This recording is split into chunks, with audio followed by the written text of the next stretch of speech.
Guys ready?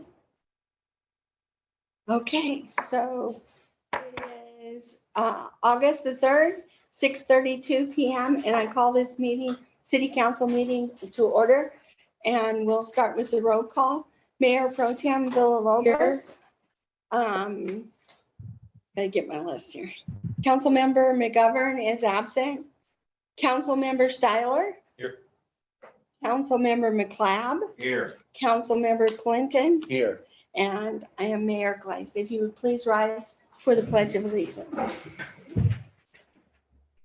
I Pledge allegiance to the flag of the United States of America and to the republic for which it stands, one nation, under God, indivisible, with liberty and justice for all. And then to the Texas flag. Honor the Texas flag. I pledge allegiance to these Texas, one state, under God, one and indivisible. And then if you would please remain standing for the invocation. Dear gracious Heavenly Father, Lord God, we just are so grateful to be living here in Martindale, Texas. And we thank you. And we thank you for the San Marcos River and all of the joy that people get from being able to fish and just swim. And Lord God, we just also praise you for the citizenship that is here tonight and that is participating in this government meeting. And we're really happy to have them. And Lord God, we just ask for rain. We're just so desperate for the rain. We just continually ask for that. Lord God, we do thank you for the gift of salvation. In Jesus' name, amen. Amen. Amen. Okay, so we'll go on to, I'm going to deviate just for a minute because Pete Caceres has an emergency at one of our pump stations. And so he needs to give his report and then we'll come back to the public comments. So Pete, if you want to go ahead and do that. And I apologize for any, I had to go ahead of everybody. So. That's okay. But anyway, it's one of those things that happen. Anyway, I'm going to go with the lift stations. At the Madison lift station, I had a little communication with the exit, that probe wasn't communicating with the pump and stuff. So, but I got to go when I cleaned the probe up, cleaned that eye, and it started working to get them automatic. So that's done. And also, I'm having an issue with the pump down here. I don't know if it's a control issue or a pump issue. So I'm going to go check that out. But Mayor, I'll keep you in the loop. I don't think I need.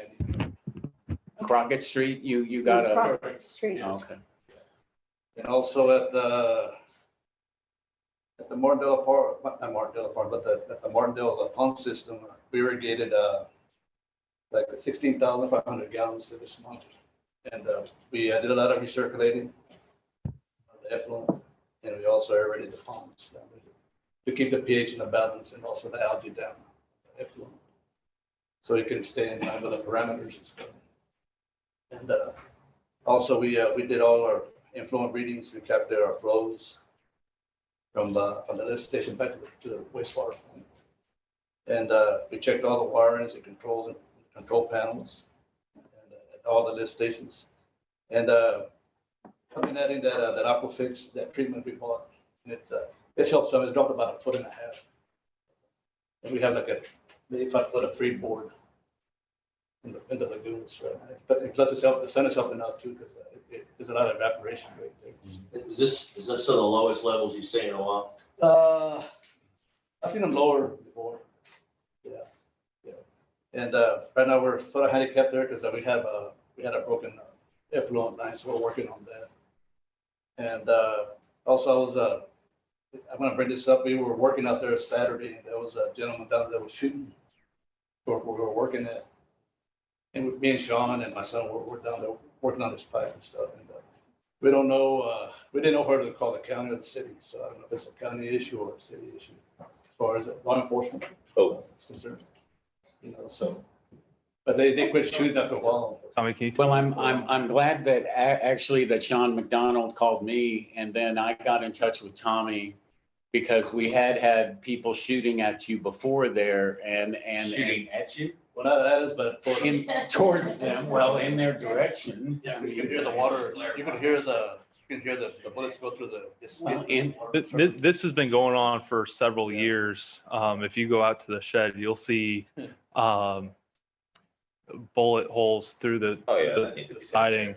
You can tell that they're skipping off the pond because they're coming. You can see the outline of the bullet hole coming through sideways and at different angles. So they're shooting at the ducks or the birds or. Yeah, the killing the wildlife is looking that's not cool.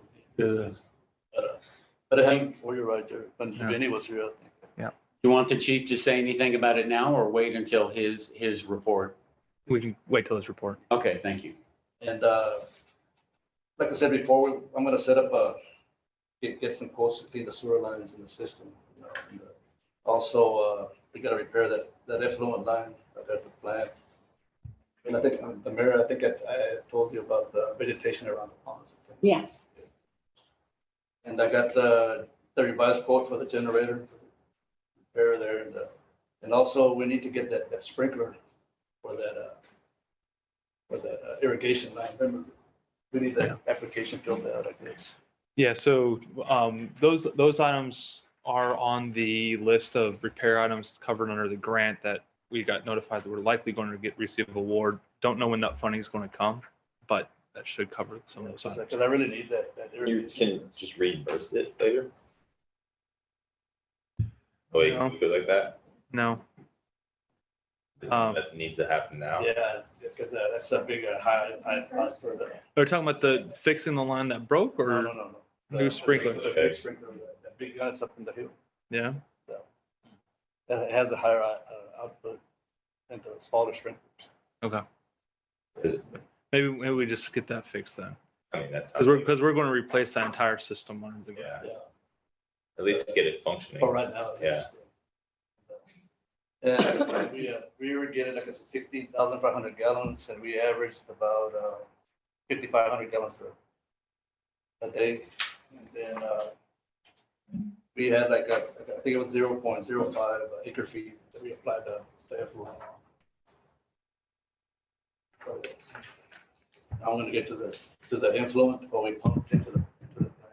Pumped about 1,181,131 gallons that went into the plant for the month, and we averaged about 38,101 gallons. And the maximum peak flow was 115,020 gallons, and the smallest, the low end, it was like 27,102 gallons.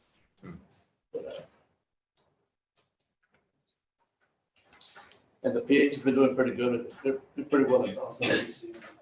Getting better. It's still improving. Yeah. But I hate to leave, but I have to go. Unless y'all have any questions for me, or y'all have anything else for me? Does anybody else have any other? Yeah, I questions? just want to say, you said 55,000 gallons a day. Oh, 5,500. 5,500. An average for the whole month. Okay. Yeah, because Mary Beth brought up at the last meeting about TCEQ and San Marcos and their sewer treatment plant will be possibly dumping 9 million gallons of water a day into the San Marcos River. More. So if you want to get involved, speak about it. And that's all I'm going to say. Thank you. Hey, real quick, Pete, is that sludge getting reduced with that? Well, if it's dropping the water level and something's happening there. Do you think it's a combination of evaporation and Both. Yeah. treatment? Yes. Sir. That's correct. Thanks. Appreciate it. Anything else? Thank you. That's good. I hate to run, but. Thank you. Thank you. From the treatment center. Mr. Bernstein? Okay, now we'll go back to public comment. Bill Blaze is the first one. I think it does. Does it go straight? Hey, y'all, my name is Bill Blaze. I came to the last council meeting and had some of this discussion, but I'm speaking for myself and no one else. My wife is the mayor, but I was outspoken on this issue long before she ran for mayor.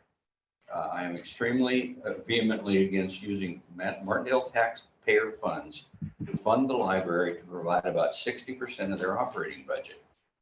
I think that Ashley has created a library environment that is very inclusive and very effective. Not ever seen that before. When she gave her presentation, she really thanked our city for all the funding that we've given to the library. This was so refreshing because the sentiment prior to that is that we owed it to them, and never saw any gratitude, and only complaints the city wouldn't do it, right? They spend an incredible amount of effort to glorify all the things that they do for our community, yet never giving our city any credit. I have visited the Eugene Clark Public Library in Lockhart many times. What an incredible environment. My understanding is that they are not state certified library, although I am meeting with one of their directors next week, so I can really kind of understand it better. It's really important to me to be able to see the whole picture. Our city of Martindale has several departments that must keep funding. We now have an incredible, effective police department that is such a contrast to what we had for the previous decade. We have a city parks department that our city has an obligation to support and keep our parks grow and thrive. We also have a sewer department that continually needs maintenance. We also responsible to provide road maintenance and upgrades. There seems to be never to be enough resources, but the resurface of Lockhart Street with its excellent crowning and recent chip seal will be something our city can be proud of for years to come. They did a great job. Just like our library, our Martindale Fire and Rescue is not a city department. As the president of the Martindale Volunteer Fire and Rescue, I have an obligation to raise about $40,000 shortfall for our department. We accept nothing from the city of Martindale, yet we are very grateful that we provide an incredible service for our city. Earlier this year, there was a public notification that if our library could not get 60,000, then they would have to close their doors. My understanding is that they received only about 600, although Ashley corrected me and said when you add up all the pieces of it, it was about $1,400. This is very telling about the perspective value that our community sees in the value of the library. It appears that the library has several very vocal supporters of our library. Many of these people have the resources to cover the 24,000. Affording for most of us isn't about how much resources you have, but what your priorities are. I can tell you that my wife and I have funded our giving priorities by at least that much for many years. And we're very grateful to be able to do that, right? And I believe that our library provides a small number of services to Martindale taxpayers. Our librarian was unable to provide the information, but gave me the number of library cards issued to Martindale residents. The number is about 400. What I was looking for was the number of regular users of the Martindale library each year. My guess that number would be less than 200. If you use the 400 number, that would be $60 city tax paying money to the per card holder. If the number is closer to 200, that would be $120 for every regular user that we're funding from our city. I suggest that we wean the library from our city funds and let them raise their own funds. Now, do I believe in cutting them off? No. I mean, right or wrong, and I was against it from the very beginning, we have funded them for several years. So now we got to look for a change because it's not fair. It's not fair to our citizens to fund a library that's primarily not necessarily for our citizens. So anyway, thank you very much. I appreciate it. Thank you. Our next speaker is Arlene Green. I'd like to be at last after Mary Beth and Ashley, please. Okay. Sam Clinton. Okay. Come this way, Sam, come. Okay, yeah. So.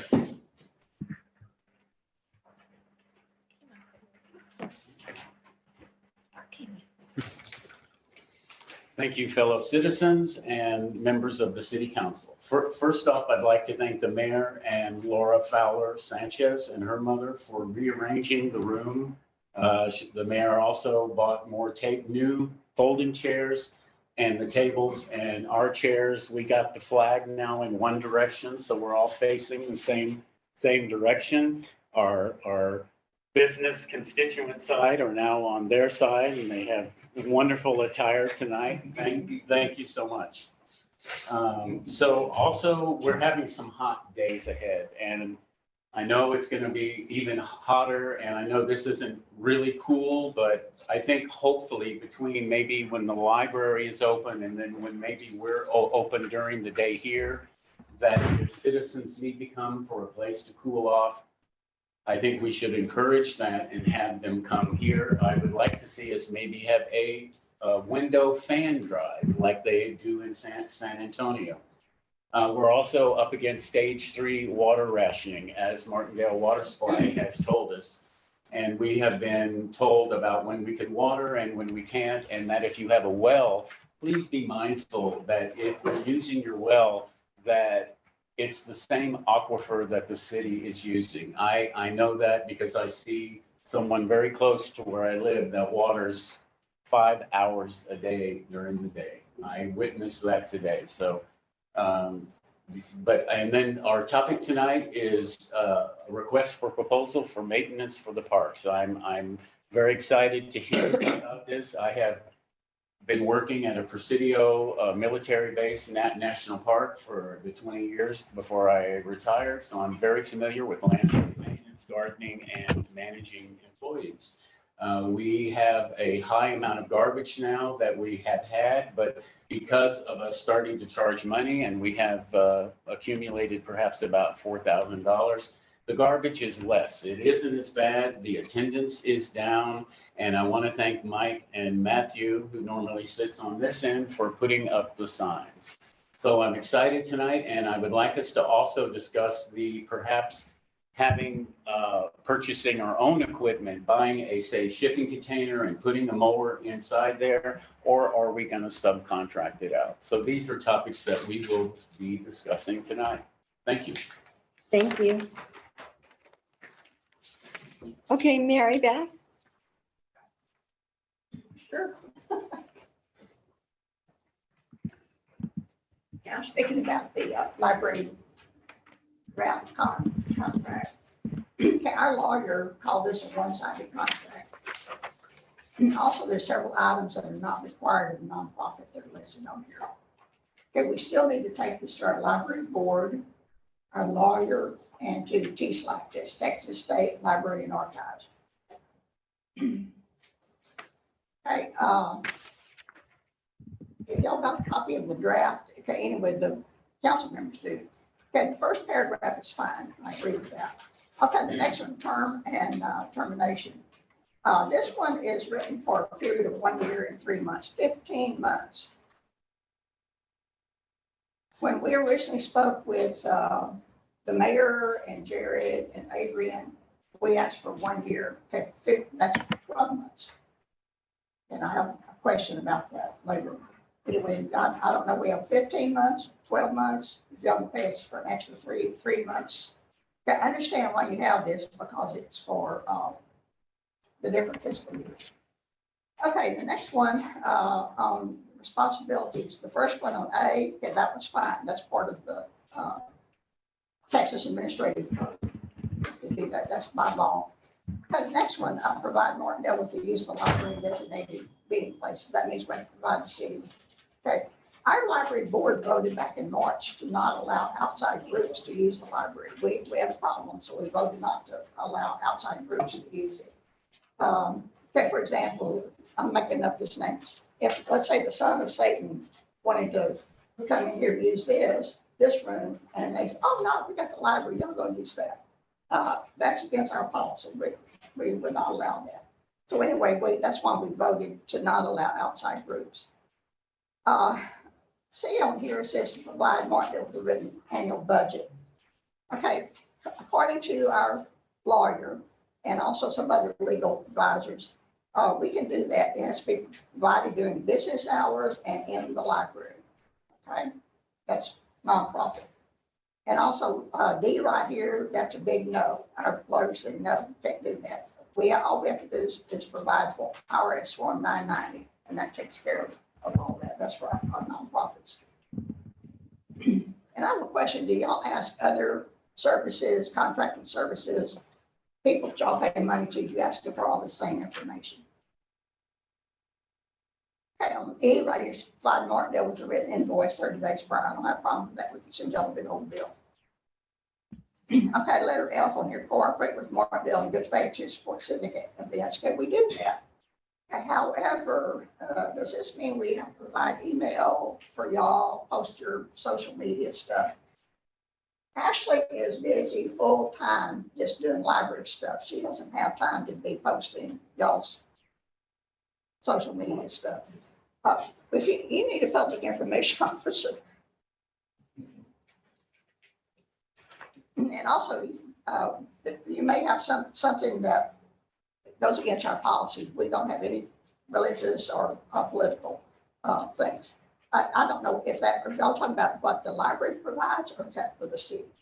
Okay, and if it's city stuff, train some of your other people to do that. They can learn how to do email and stuff. Okay, under number 2, Martindale, the city of Martindale agrees to fund the library according to Texas law. Yes. Then pay the library one lump sum payment of $24,000 on or about February 1st. Is that for 12 months or for 15? Question about that. And Orlean is going to talk to you about that. And then provide restroom facilities. This is a public building, so you're supposed to provide them anyway. Okay, on the next page, on notices, no problem with that. Okay, number 6, our lawyer said no on it. He said, he emphasized no on liquidated damages. We don't do that. And then the remainder of this, there's some changes. The numbering thing here is all messed up. And also under where we sign stuff, it's just Martindale Community Library, not Texas Martindale Community Library. And again, our board needs to look at this and talk about it. Vote on it. Thank you. Christy Pruitt. Yeah.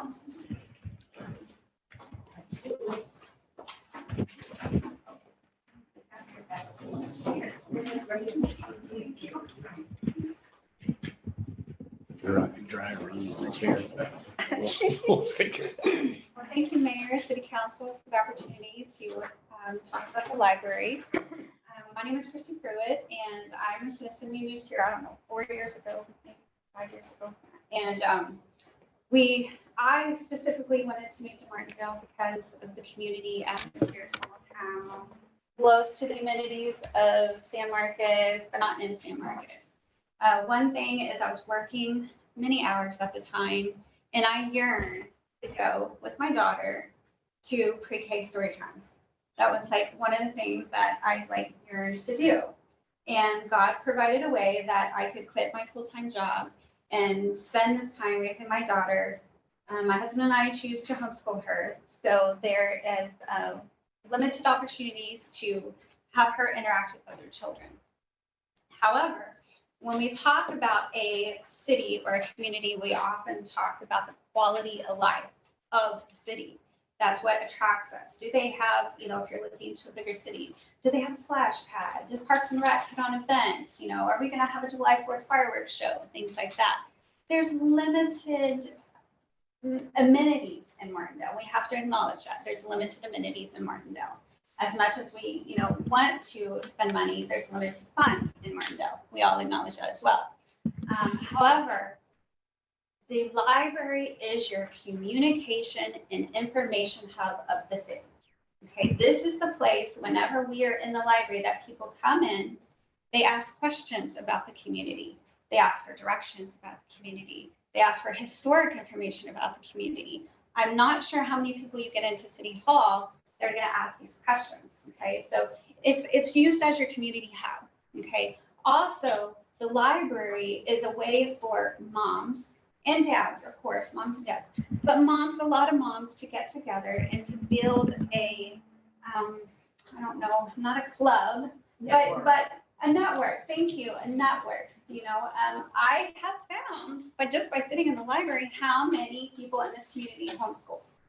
And the yearning that these moms want a connection to bounce ideas off each other. So there is a need for the library. I also sit on the library board. I have absolutely no clue information about libraries when I first got on the board. And I had no clues. What I've learned, and I could be corrected later, we are accredited. The importance of that accreditation is for us to receive grants. In order to be accredited, you have to receive a certain amount of money from your municipality. Okay, because I was like, oh, it's okay. Let's just go to one of these big companies out here that's building and we'll get a grant for $50,000 and we'll be set for a year. Won't work. Because a grant, if you just give them that private business and they give you money, that won't suffice the accreditation process. I hope I'm speaking correctly here. So we have to receive monies from the municipality and it has to be a certain amount. I'm not exactly the amount, and I'm sure Mary Beth and Ashley can fill you in on that. But I would feel the importance of the grants, okay? You have lots of events that the library comes in and also partners with the businesses, okay? So you have the health clinic. I don't know if any of you attended the health clinic, but that was phenomenal for this community. It was phenomenal, much needed. I saw many people. We went into the little mobile eye trailer to get Anna's eyes checked. And there was a line to get into that mobile eye clinic, you know, and these are things that only the library can bring in because their ability to. And I want to leave you with this. Reading is the mind of what exercise is to the body. I really want my child to read books, not on the iPad, real books. I remember just going into the library as a child and just learning adventures and educating myself. And my daughter, I don't know if it's okay, my daughter wrote a letter, but she's a little bit shy. So if I could read her letter, that'd be okay. My name is Anna. I love the library because it's fun. I think it's fun because the books and the cups. I love to check out books. I love to read the books. Thank you. Thank you. Thank you for your time. Appreciate it. Okay, Ashley Guerrero.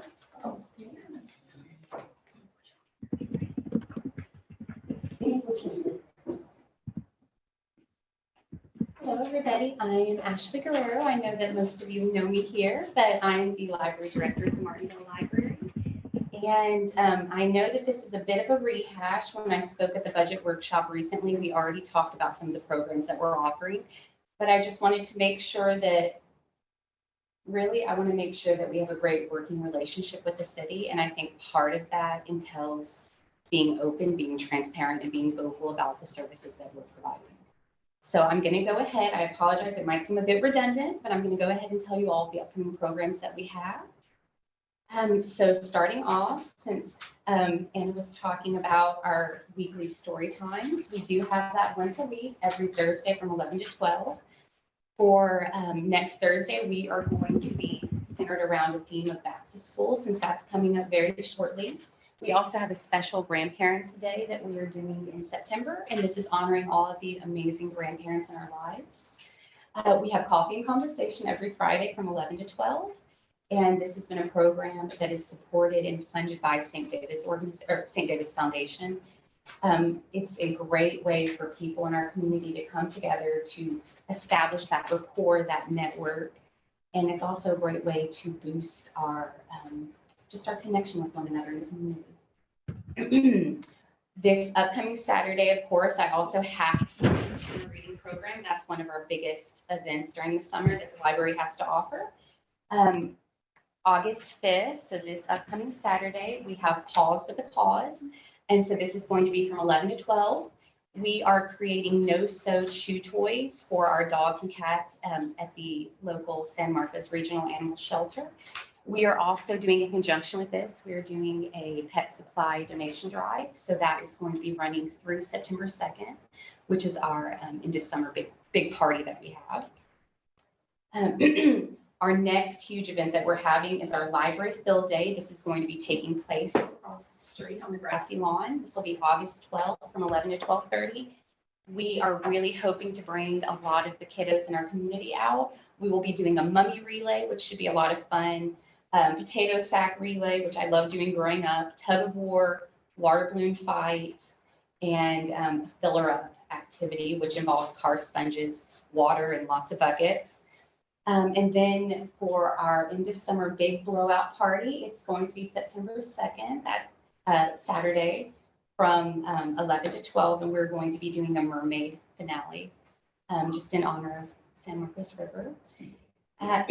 Another event that Christy touched upon was our second annual Health and Wellness Fair, which is coming up. That's going to be Saturday, September 16th. We currently have 18 vendors signed up, including the Central Texas Dispute Resolution Center. So they will be offering free legal advice during that time. We also have the Hayes Caldwell County Women's Shelter coming, the Half Helen Optical Clinic, the Prager Wellness, Texas A&M Ag Extension, Area Agency on Aging, which we have recently partnered up with them. We will be doing ongoing programs throughout the rest of this year going into next year. And our cardiothoracic specialists will be coming to check blood pressures. And then we also have Via Hope Peer Support. We have partnered up with the St. David's Foundation. And so we are one of, I believe, 11 libraries that were selected to take part in this initiative. And so we have St. David's has hired a peer support specialist. And so they will be focusing on mental health and wellness within the community. This fair will be from 9 a.m. to 1 p.m. We hope to see everybody there if you can make it. And then we also have our Dungeons and Dragons program. This club meets every second and fourth Saturday of the month. I'm going to be very honest. I was a little iffy about this. I'm a very big self-proclaimed nerd. However, I didn't know too much about Dungeons and Dragons. And so I didn't know if the community would want something like this. I found out very quickly that it has been a blast. We have a lot of fun if you like the Lord of the Rings. It's somewhat similar. It is a really nice way for some of our kiddos who feel like they're not as accepted in the community. It's a really nice way to bring them into the library so that they can see that there are a lot of materials that we have to offer them. And it's just a way, again, to connect and meet more people in the community. And then October 21st, Saturday, it's going to be from 10 to 2. We have our Fall Family Festival. I don't know if you attended our Children's Carnival last year, which was a whole lot of fun. We partnered up with the Martindale River Cafe, and they ended up renting out a bouncy house, a water slide. We had all kinds of carnival themed games going on. It was a wonderful turnout. And so this year we are planning on bringing something similar back. We will have the bouncy house. We will also have barrel train rides. So the little train cars will be going around for about 2 hours. And then let's see, our outdoor family movie series, that was also something that we partnered up with the Martindale River Cafe on. This year we are planning on doing it again in the fall and the winter. The only thing is right now we are really waiting on the weather to kind of cool off and settle down. And in Texas, that takes a while. These movies will consist of PG-rated family-friendly films. And so again, it's a way for us to come together. That's our running theme. We will also be working in tandem with the Phi Gamma Delta fraternity with Texas State. They have been phenomenal. They have assisted us on all of our programs that we've had, on some of our fundraisers that we've been doing. They have been an asset to us. So in honor of Veterans Day and in honor of our veterans, we will be partnering up with them. They will be doing, it'll basically be like little service projects for veterans and their families throughout the community of Martindale. And so it's a way for us to kind of help give back and to honor our veterans for their incredible service. These projects will include, but not be limited to, cutting grass, cleaning yards, and then just simple home repairs. I just wanted to let you know too that we, all of these programs that I've mentioned have either been partially or fully funded through grants that we've received due to our accreditation status. So if we weren't accredited, we could not, essentially. And last but not least, our downtown tree lighting, which is a huge hit for the entire city. We usually offer holiday Christmas crafts at the library, and we will also show a holiday film. Last year we did Grinchmas, and so we watched the old, I believe the 1966 animated film. The kids created Grinch crafts, and we had a blast. I wanted to let you all know what we're doing, and I wanted to also again say thank you so much for your support. Thank Thank you. you. Thank you. Okay, Arlene Green.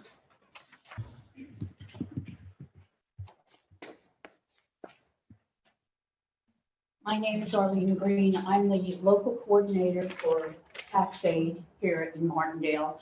I'm also the state coordinator for 8 districts within the state of Texas. I wanted to talk a little bit about the contract, but I want you to know that last year we served 214 taxpayers, not including meaning husbands and wives and single people. So that would be one of the services that if the library loses accreditation, we would probably not be able to offer anymore.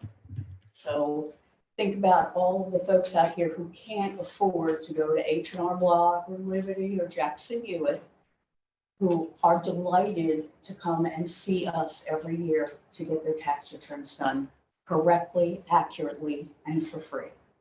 Now, my statement here is regarding the library services agreement. It has to do, because I'm a money person, it has to do with the calculations on it.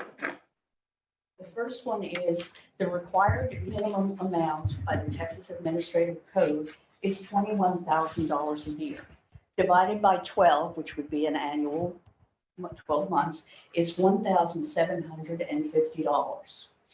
If this contract, this agreement is for 15 months for $24,000, that means that the offer is $1,600. So it's $150 less a month to start with and does not meet the requirements of the Texas Administrative Code. If you take the $1,750 that is required by the Texas Administrative Code and multiply it by 15, the offer in the agreement should be $26,250. So either the contract is incorrect in the timing, saying 1 year and 9 months, or it's incorrect in the calculations required by the Texas Administrative Code. Okay, thank you. Okay, I have one more public comment that came online.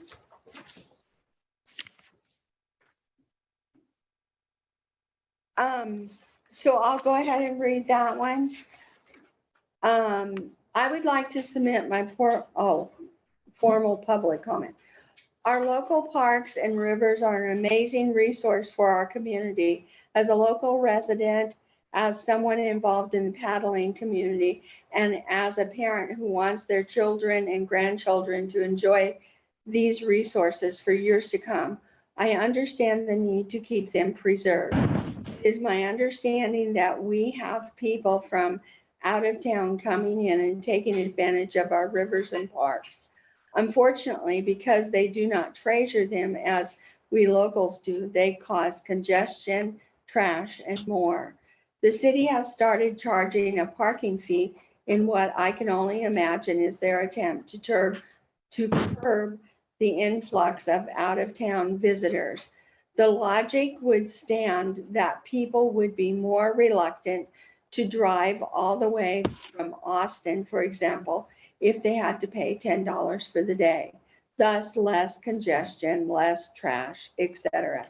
The city has also decided to issue free parking passes to the residents of Martindale. I would expect nothing less since these are our parks. We live here, we play here. I personally live 1.16 miles away from Allen Bates Park, but because I am also 0.7 miles outside the city limits, I will be excluded from being allowed to obtain one of these free parking passes. Yes, I have a Martindale address. Yes, I pay my water bill in Martindale. Yes, I live closer to Allen Bates Park and river access than at least over half of the population of Martindale. Yes, I am allowed to obtain a Martindale library card and use other resources in our fine town. However, I feel like my family and I are being pushed out of this town because of the new parking fees. and the fact that we are not allowed to receive one of these free parking passes. As often as I am paddling on this river, and with the frequency that I take my kids to the park to swing and play basketball, I would be spending well over $300 per year. This is ridiculous. I don't want to come to the table with only complaints, so I would like to propose a few solutions to this problem as well. If I can come up with these solutions as quickly as I did, then I'm sure the city can figure something out that would work for all of our residents. 1, free parking passes to all residents of Martindale, not just those that live within the city limits. That includes everyone whose address ends in Martindale 78655. Only enforce the parking rules on the weekends and major holidays. If the plan is to curb the influx of out-of-town residents, this will do just that. Only locals are coming to the river on the weekdays.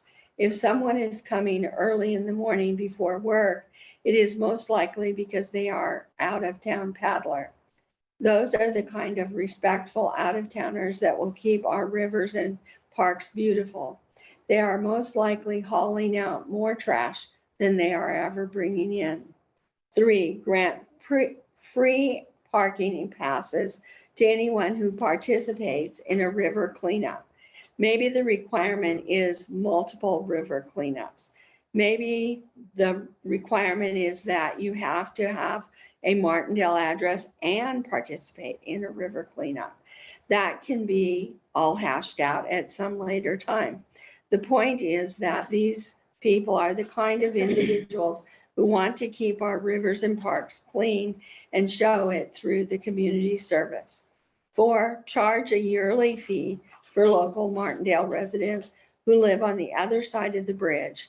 While I still disagree the local residents should be charged for parking at all, I would be willing to pay $35 for a yearly parking pass. This far outweighs the $300 plus that I would have to pay if I am to pay day in and day out. Even our state park pass gets us into all Texas state parks year round for only $70 a year. In closing, I would like to reiterate that I am now unable to take my kids to enjoy their local parks. They can't play basketball, swing, or play tag. We can't paddle and swim in the river.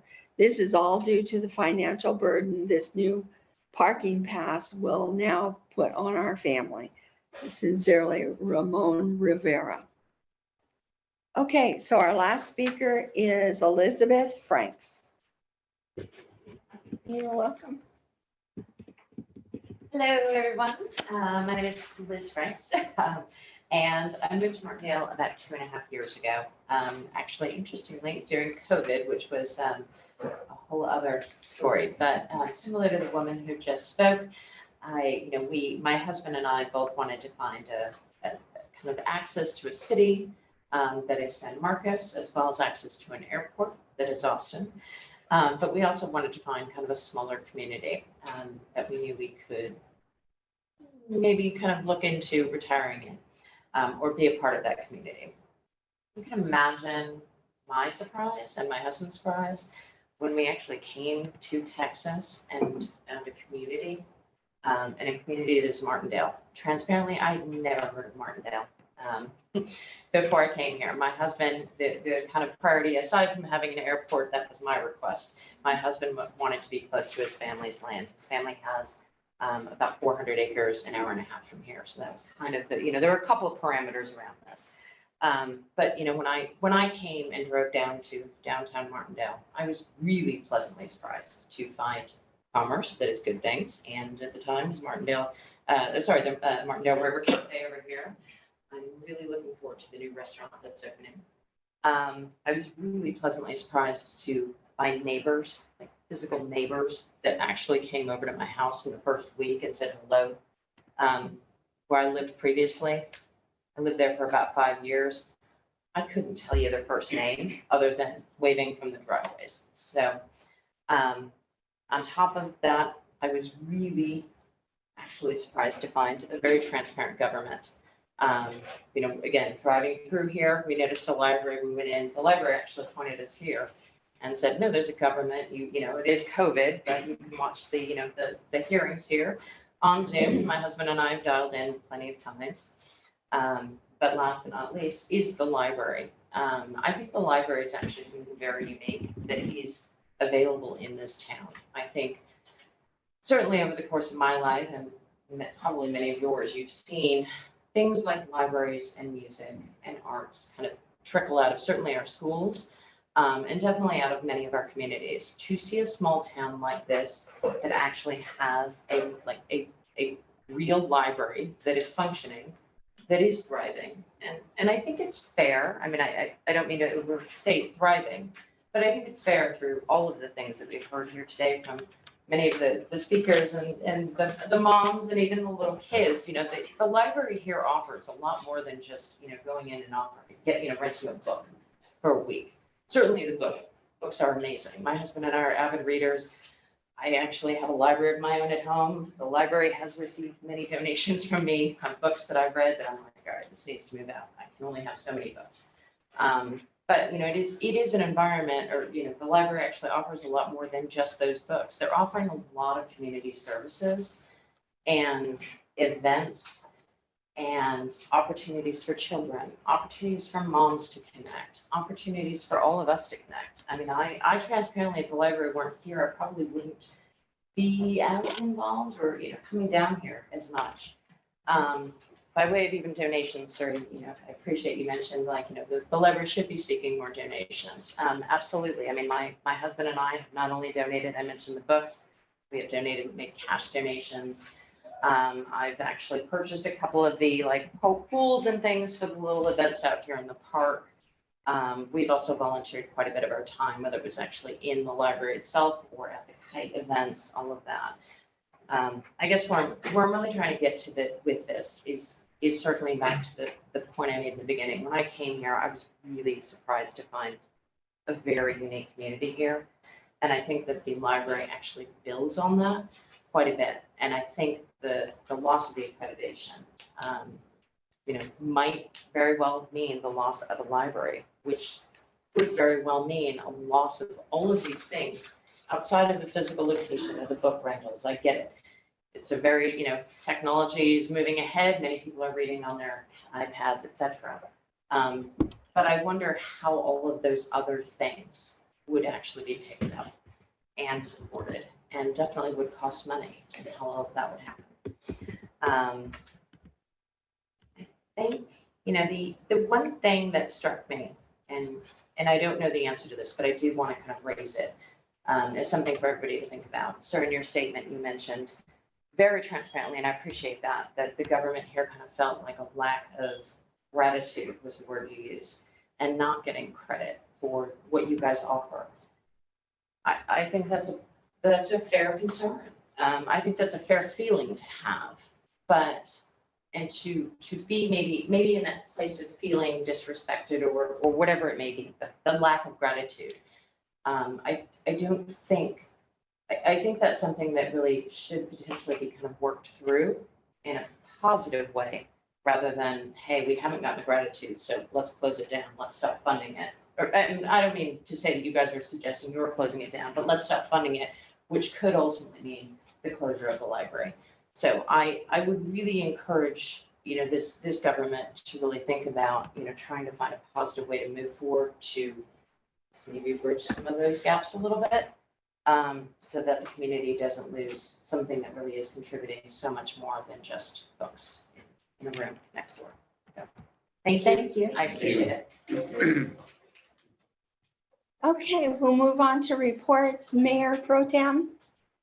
Hi, Sonia Villalobos. I'm going to give a report about the Martindale River Appreciation Day.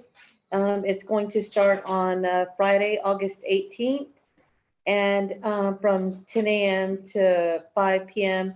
The artist will set up in the Crook store. That's 2 buildings down.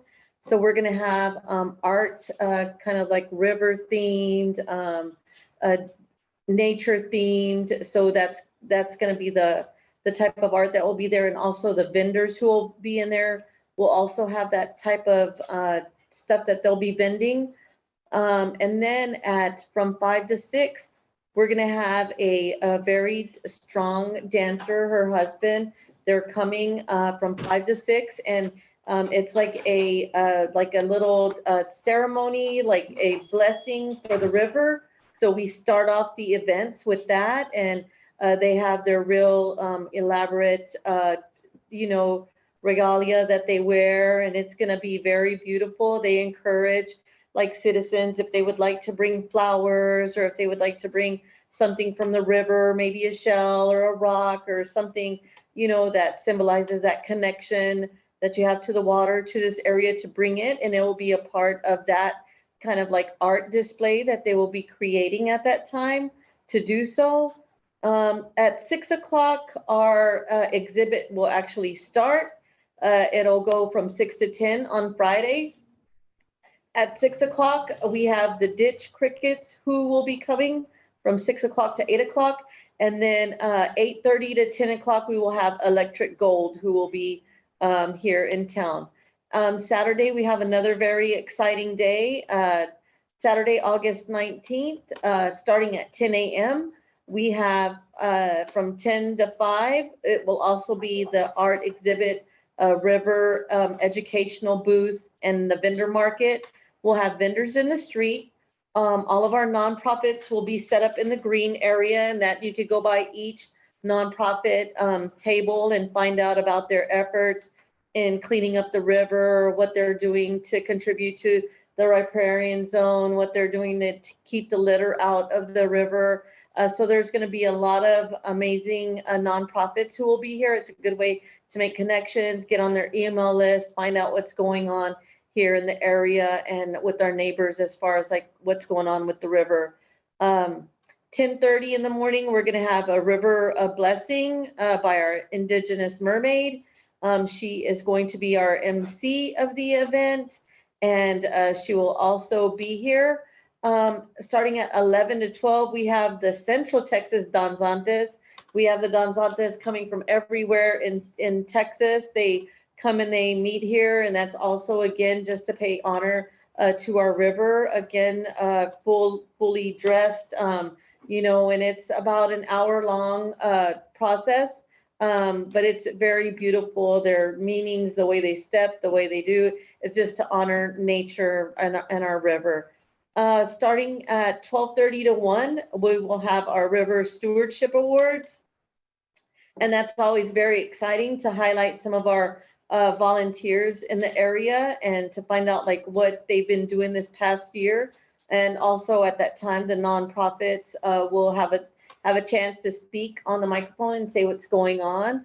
I know that the city of Martindale is going to be doing life jackets as they did last year to give those away as far as like for river safety, putting a focus on that. So the kids were able to get life jackets last year. We're doing the same thing this year. And then, so after our awards, we have Jay Texas, who will be closing it out from 1 to 3. And then I believe like it will be even hotter after 3. So we're gonna try to pack it all up and head on out. I just wanted to say that also the city of Martindale is going to be doing workshops. As far, Adrian, you want to tell them about the workshops? Sure. The city will be doing some few presentations, kind of a panel with Texas Water Development Board on flood mitigation strategies and information for the community, given our proximity to the river. So some of our organizations that will be here, well, we have the city of Martindale, we have the city of San Marcos Edwards Aquifer Habitat Conservation Plan, we have the Eyes of the San Marcos River, we have the Meadows Center, we have Mermaid Society, we have San Marcos River Foundation, we have Texas Parks and Wildlife, and then we have Board Reward. Also, our county commissioner will be here, Ed Terrio, and we will have our county judge, Hoppy Hayden, along with our mayor that we're so grateful for, that she, puts a focus on the river. Also, our council members, Mike, Sam, and Nick, and Matthew, they do so much for the area. So None of this would be possible without them, so I'm very grateful for them. And the dancers have put in many hours of hard work and the making of their clothing, their regalia, and take great pride in it. And so, yeah, come and enjoy and just, enjoying it. We'll have a great day. Thank you. If anybody has any questions, we are going to have trash cans. We're going to make sure to have the recycling. We have the X frames the same way that we do. We just want to encourage everybody to recycle their trash that day. So we are putting a focus, on that as well. And I also think that the Community Unlimited group, Laura Fowler has been working with them and Mark Pearson, and I think they had prepared a questionnaire concerning the river and what you liked about the river, and they are going to be soliciting people to fill out the questionnaire in order to compile all the information. So yeah, if they want to have a table even like set up, they can, and we can set them up. Right now, we're setting up a vendor, or if they just want to walk around, that's totally up to how they would like to conduct that. Okay, thank you. All right, thank you. Thank you. Okay, we're gonna move over to the city administrator. He's got a lot to talk about. Many items, probably a shorter discussion. So first up on the Park Mobile, I did want to give an update on how that's doing in terms of revenue. Right now we're averaging $1,400 in revenue per week over the first 3 weeks that's been in place. It's over $4,300 so far. So it's been a success in terms of generating revenue. And as we'll talk about later tonight, we hope to transition that revenue into services, which is the whole point of this, to clean up our parks. We do have recently put out Spanish language signs in addition to the English signs that are out there, and we're looking at possibly including some additional signs in Allen Bates Park. But it's well displayed, at least in the phase 1 area. And there are signs in Allen Bates, just might want to add some additional. On towing services. Excuse me, I have one thing before you move on. I was down in phase 1 and approached by a citizen from Lockhart, and he said that he had tried to get to the Park Mobile app with his phone, but either despite poor coverage in our city or the user that he was provided with, he was unable to log on and pay for the Park Mobile app. So we have had some concerns about that, about the strength of broadband frequencies in the city, which we know is a common problem and occurrence. So I said, don't worry about it. It's 7 o'clock at night. I was there picking up the garbage and all the little bottle caps. And so I said, since you explained that to me, so this may be a future concern about being able to log on to the Park Mobile app based on our poor frequency. Yeah, and that's something we can look to address with signage. They should also be able to call in. So even if you have one bar, you might not have enough data for the app to work without a significant lag. Yes. But there's still an option to use a call-in feature, and that's something that. A bigger issue, in the past, I've reached out to every major cellular telecom company and offered them to put additional towers in Martindale. Unfortunately, there's only one cell tower servicing this region, and it doesn't have a lot of strength to get out into the downtown. So maybe the landowner who operates that cell tower can motivate them to install more powerful signal receptors. And so when they call the phone number, then they speak to a actual person. I don't think so. I believe it's automated, where you're given prompts to type in your location code and then payment information. What about texting? Text Is there texting? Maybe. That's a great question. might be a way we can. Yeah. Again, we are messing with the platform that Park Mobile has provided us. They may not have, or they may have that feature available at this time. And to clarify for the previous email that was stated, I'm all for an annual pass. We've talked about it, and we'll eventually get an annual park pass like the state does. It will just take some time. Because I understand people that live here, that are locals, and they use the river 2 or 3 times a week, they need to have an annual pass. And I think the rest of the council feels the same way as I do, that we need to have some kind of annual pass. Just wanted to say that. Sounds good. Towing services. So council, we brought to you proposals that we received about a couple weeks ago. We discussed them. I was able to make contact with the vendors. I have a meeting with them next Monday morning.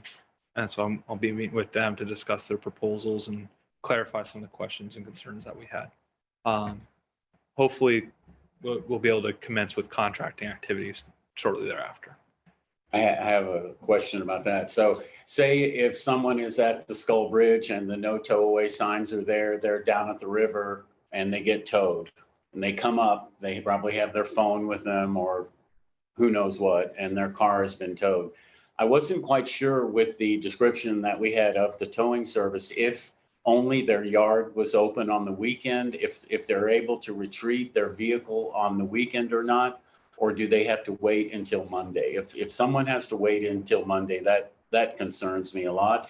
And I have heard from other people that have had their car towed that you have to prove that you own the vehicle. Some have said that you have to produce a title in order to get your vehicle back. I'm not sure if that's true, but if you have to retrieve, say, your registration out of your glove box, I mean, of course, if you have the key and you open the door, it's your vehicle. I would say that, but I mean, so let's get some clarification on when people can pick up the vehicle and what needs to be provided to prove that they own these vehicles in order to retrieve them. Okay. Yeah. Those are the two biggest concerns. And I think if we have good signage that hopefully people will see that there's no excuse to getting towed, but I have heard numbers of say $150 to $250 for getting towed perhaps. It ranges about right. The rate is, I believe, capped by a regulatory agency by the state. So, and they have to comply to get licensed as a vehicle storage facility and as a towing service, wrecker service or any of that. They have to obtain licensing and they have to follow those regulations set by the state. So, and just to somewhat clarify, the towing is not a windfall for the city. We receive no revenue. Okay, that's something that should be clarified. Yeah, so we're not towing people to obtain revenue, and we're not seeking any revenue from the towing fees. All we're looking to do with the towing is to enforce payment up front. And have an enforcement mechanism. We're not looking to add additional penalties for beyond them being towed and the inconvenience that causes, and then they have to pay towing company. And just to add, I heard that San Marcos is going to start enacting a parking fee this fall. It's going to be $15 a day, 25 on weekends. So this is happening all over the place, all over the state. Unfortunately, you know, there's a limited amount of water. But just to let you know, they're charging downstream $20 a car and all that. Just to say, we're not just out here just to, you know, pick on people. It's just kind of the change of the times, unfortunately. And maybe a little bit theoretical, but the state legislature also put caps on the amount of revenue that can be generated in property taxes. And so it's motivating some cities to look at additional fee structures to generate revenue to take care of necessary services. Martindale's part of that. Not as direct, it's not a direct conscious choice of, well, we can't raise taxes on these people, let's go charge parking. It's more of just a matter of fact of our general revenue without parking fees is very limited to the point where we can't maintain proper services for our parks and they end up being trashed out. And so that's how we're handling it. I'm sure other cities are dealing with the same thing. Rumples charges $30 a day. So, I mean, it's all over the place. And I know Sam's aware of this. I mean, it's just, we couldn't even afford to pay by to mow the place. So we need help, you know, like it goes beyond mowing, as Sam can attest to. The trash is unimaginable. But I just wanted to mention, like like statements like that, it's just like, okay, that's like saying our roads have potholes. So we're gonna start charging for parking all up and down Martindale's roads, like there has to be some kind of like, I know why we're doing it. The signs, yes, they are very obvious. That's like the first thing that you see rather than the natural beauty of like the river and everything. It's like you're being greeted by the signs and, I get it, but like, what's next? What parking is a issue of when it's on public lands. It's supply, demand, and scarcity, and that's one of the ways that you'll see in major metropolitan areas, their downtown areas. Almost every street has a meter on it, or now Park Mobile. Just So like Boston.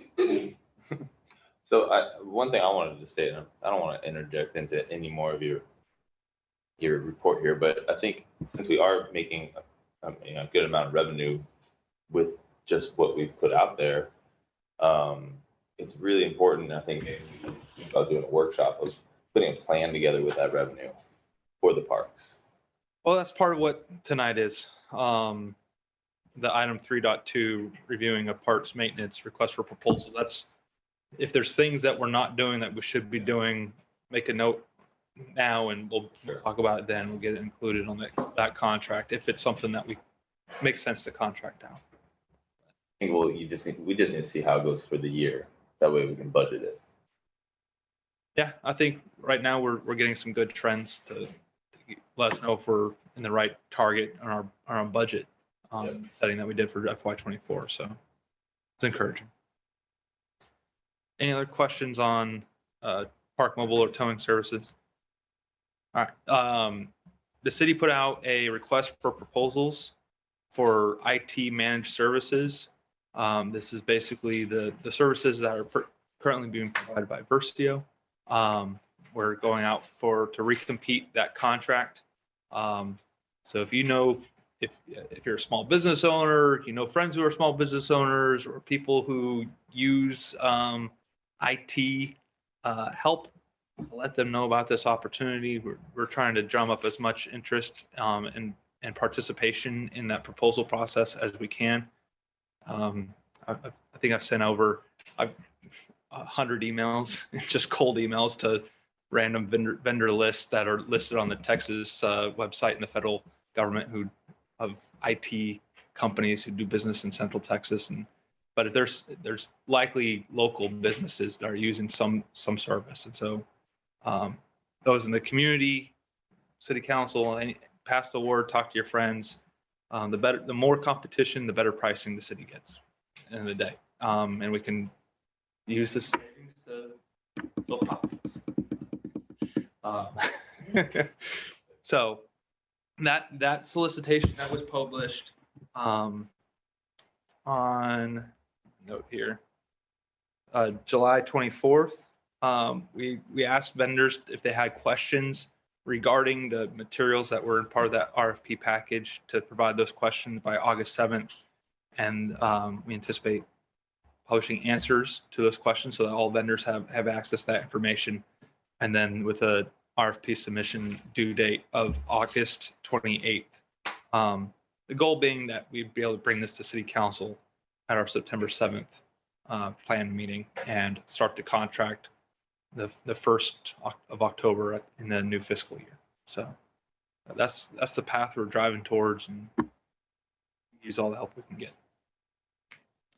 And that's all I have for administrative reports, subject to your questions. Specifically, what kind of IT services would they be providing? Yeah, so basically what we're looking for are transition in services. So if it's a new company coming in, helping us migrate from our existing servers into a more of a cloud-based environment, and also migrating us fully onto Microsoft 365 to enable cloud servicing, working applications, right? Office applications, and managing those cloud services, desktop application support. So your help desk level services, hardware maintenance, software maintenance, making sure our network is protected, firewalled, cybersecurity, and then providing some support with planning for future assets. You know, our police department's growing. They're going to need additional services as we look toward the future and possibly integrating video, cameras, or other things that we don't have the ability to do today that we might be able to have the ability to do tomorrow if we have a cloud-based solution. And then and there's some other as needed requirements, you know, pulling records when we have an open records request, being able to search our files and help us out, because depending on the open record request that we get, that can really sink us. We get compensated a small amount, but it doesn't cover the major disruption it causes to city operations, because we're an office of one, or at least in each area, it's a one person. So you depending on the nature of the request, even if it only takes 8 hours to fulfill that open records request, we're losing an entire person for a day, where it's a big burn on us. So looking for some support there.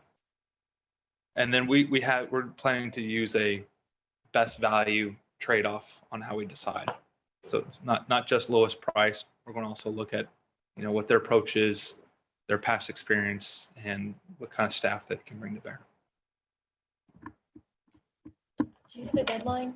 Yeah, the deadline is August 28th is when we're expecting proposals. And this RFP is posted on our website. If you go to martindale.texas.gov and look under the business heading, you'll see a link for contracting opportunities, and the RFP is located there. If you have any questions or need help finding it, call the city office and we'll help you get there. Okay, thank you. Good job, Jared, as always. Well, a lot of credit goes to Adrian. He did the big lift on the initial draft of the document. And I'm not trying to take his credit, but he did a great job. Thank you, Adrian. It's a joint effort. We're gonna move on to the police report. I got my report for June. We missed it last month. My one for July will come out for the next city council meeting, but my report for June, we issued 173 citations. We answered 30 calls for service this past in June. We were actually pretty busy. Been pretty busy in July as well. Of those citations, 123 of them were actual citations that are going to the courts. 50 were warnings. See there. We had crashes. We had 3 crashes in June. We've had quite a few in July already, so I'll probably get onto that next time. Any questions? I know there's some questions about the shooting. I heard that earlier out there at the waste treatment plant. The issue with that is that those people are in the county and they have a proper amount of land they can shoot on. And so there's really nothing we can do out there. Now, there is a violation of the law if the rounds go over the fence, but it appears that a lot of that stuff, as someone mentioned earlier, that those are ricochet type rounds. When they go through something sideways like that, that's a ricochet type round. And that's probably what's happening, but they're still responsible for the round if it goes over the fence. If we can prove that, that's going to be the difficult part.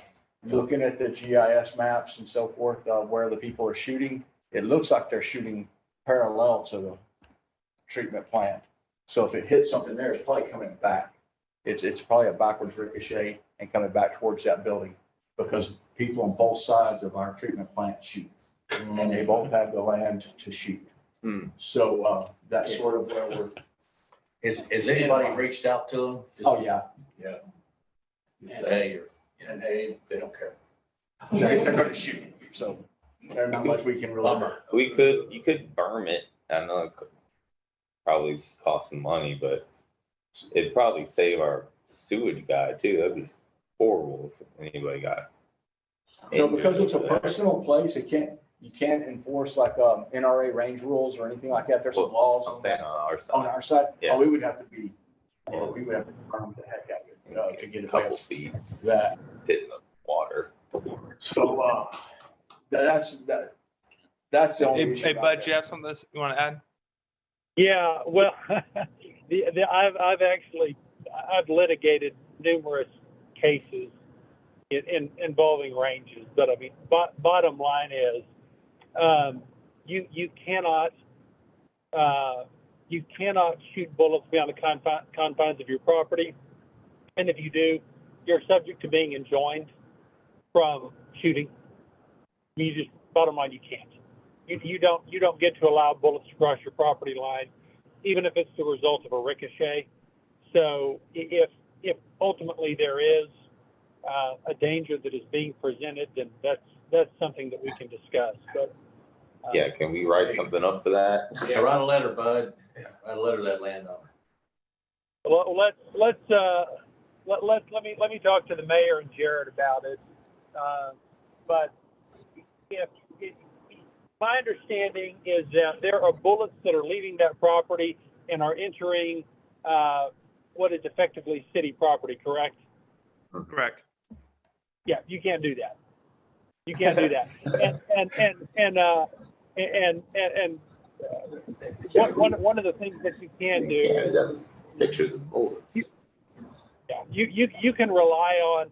They call it the range manual of the source, but what happened is the NRA got tired of its of the range manual being used against it, so they changed its name to the source book. But it's effectively the same thing. But there are standards, and there's standards under Texas law that require a shooting facility. Now, whether this would qualify as a sports shooting range, I can't tell you, which would alter the tenor of the conversation. But if it does qualify as a sports shooting range, it does need to meet the standards set forth under the source book, which I think, like Nick, I think you'd mentioned berming it. That would be one of many considerations. But ultimately, the standard is safe, and safe is doing everything reasonably possible to keep bullets from leaving your property. So anyway, yeah, we can work on something. I can imagine you write a real nice letter to those landowners. Yeah. No one needs to be shooting bullets on the city's property, period. That's right. You got it, buddy. Go get them. Yep. All right. Thank you, sir. I have another question. I guess in July, there was a couple of disturbances along 1979 in the evening, which I heard through residents that lived between here and 1979. They felt like maybe we should see about some additional lighting perhaps along that stretch of road, or I don't know if you can talk about what occurred or not, or if it's like. So I'll somewhat talk about it a little bit because we're still looking into it and still talking to some people. So we had a couple of shots fired calls, I'll put it that way, where someone shot several rounds at a particular location. I guess 2-3 different times now.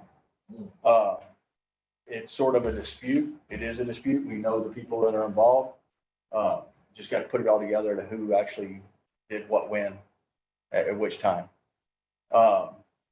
Lighting probably would help. It seems like they're just parking out. I went around. I will tell you this. I would encourage anyone that has Ring doorbell cameras or the cameras around your house. I'm not going to come get them from you, but if you have them, they really help out a lot. If you look at them during those times, I can put those times out and say, hey, if you look at them, if you can hear things. I got someone called me the other day and showed me had some audio of it. You can hear all the rounds going off. But I will tell you all about a crime that occurred here several months back. We had a vehicle stolen off Northwest River Road, and people's Ring doorbell cameras really helped us with that case, because she saw the suspect vehicle drive down, then drive off with the vehicle they stole. We were able to put it together with citizens. So that's really important to bring everybody together and probably do that. Let us know that, hey, I have a Ring camera, or maybe we can put something out. Maybe that is crime. Can you look at your Ring cameras? I don't want to come there and take everybody's Ring cameras. Or I'm just using Ring as an example. There's tons of different manufacturers. But those are things that help us out in law enforcement. We can't do it all without the citizens' help. The first time that it occurred over there, a citizen came up to us, no one even called 911. Someone fired multiple rounds and no one called 911.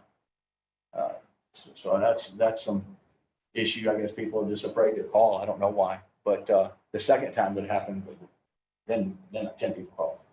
But the third time, only one person called. So those are the things that we need to help us out and see vehicles moving all throughout the community. So that is one thing I want to bring. Night out. Since I've been here, the first time I was here back in 17, 18, 19, we never did it here. It's coming up again.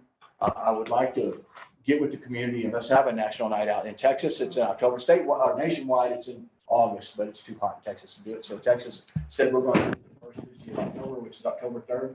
I would like to see us do a national night out event in our community.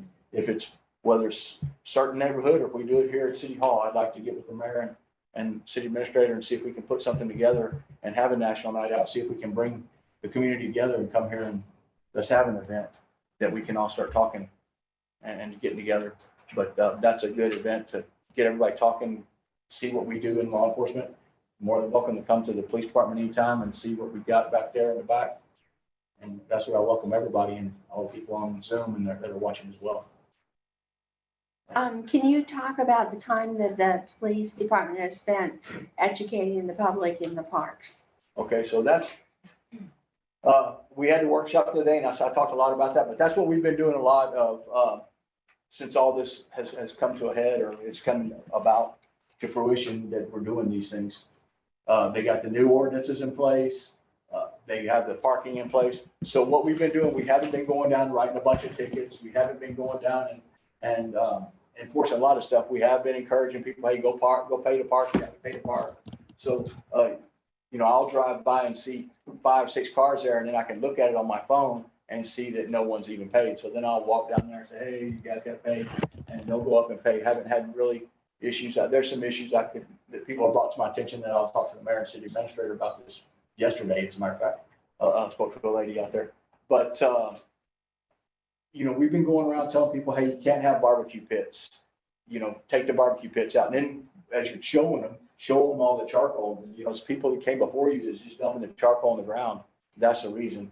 And Sam sees it all over the place. If you go to the parks, you'll see them. There's just big piles of charcoal bricks everywhere that people just have dumped. So we educate them that way, educate them about no alcohol, no cans in the river and so forth. Even though the can ban's been going on for a while, we just took it for this time that we're going to start just educating, just talk, and not really write a lot of citations or warnings. There have been some, but for the most part, there haven't been many because we've been going around just trying to tell everybody, hey, these are all the rules, because we don't have good rule signs posted. So we just verbally were telling everybody.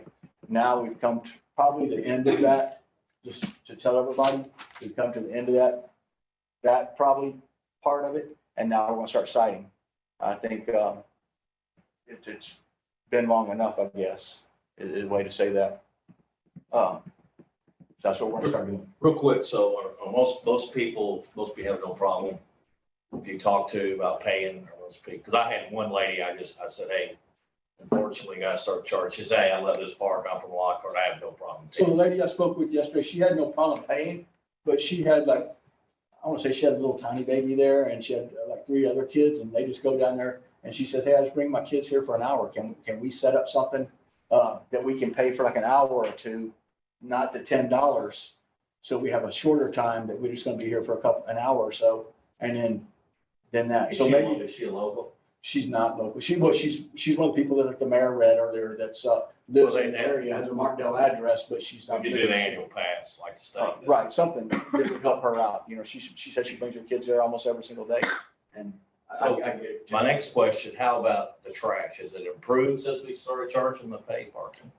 I have seen the trash get better. I go down there and pick up trash. I help Sam carry some stuff out of there myself. I've seen them. It still gets back to the trash. It gets piled over there in the pile. They try to pile it all around the can. I see people doing a good job. What people aren't doing is loading it up and taking it back with them when they leave. They're not throwing it in their cars and taking it with them.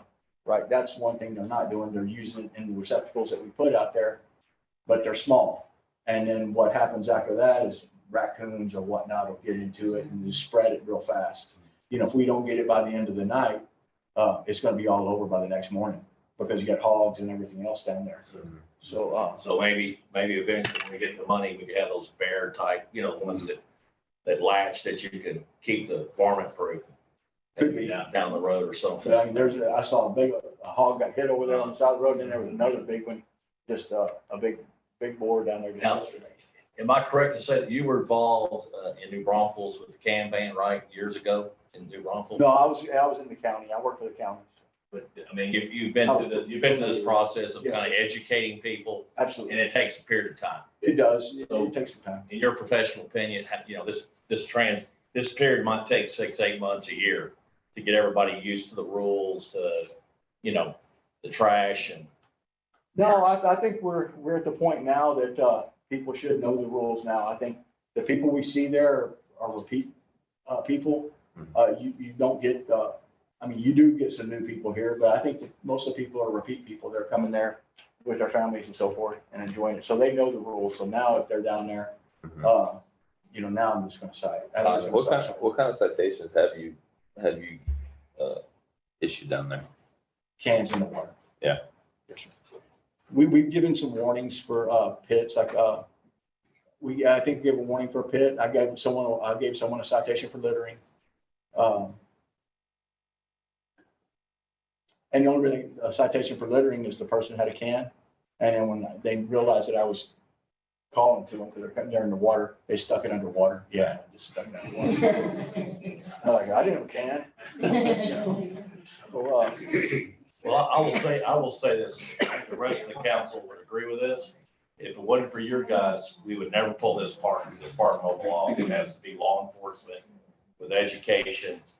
And if you guys weren't out there, this would never happen for the city and protect our beautiful resource, which is the river, and people need to respect it. And I appreciate you guys being professional and educating people, and hopefully, you know, people will get used to it. well, I think you guys, I mean, y'all said it, we can't implement these things without no teeth. It's just a waste of time at that point. So, I have a question. I wanted to ask, just to educate me, because, you know, right when I think I know, so you said you gave citations for cans in the river.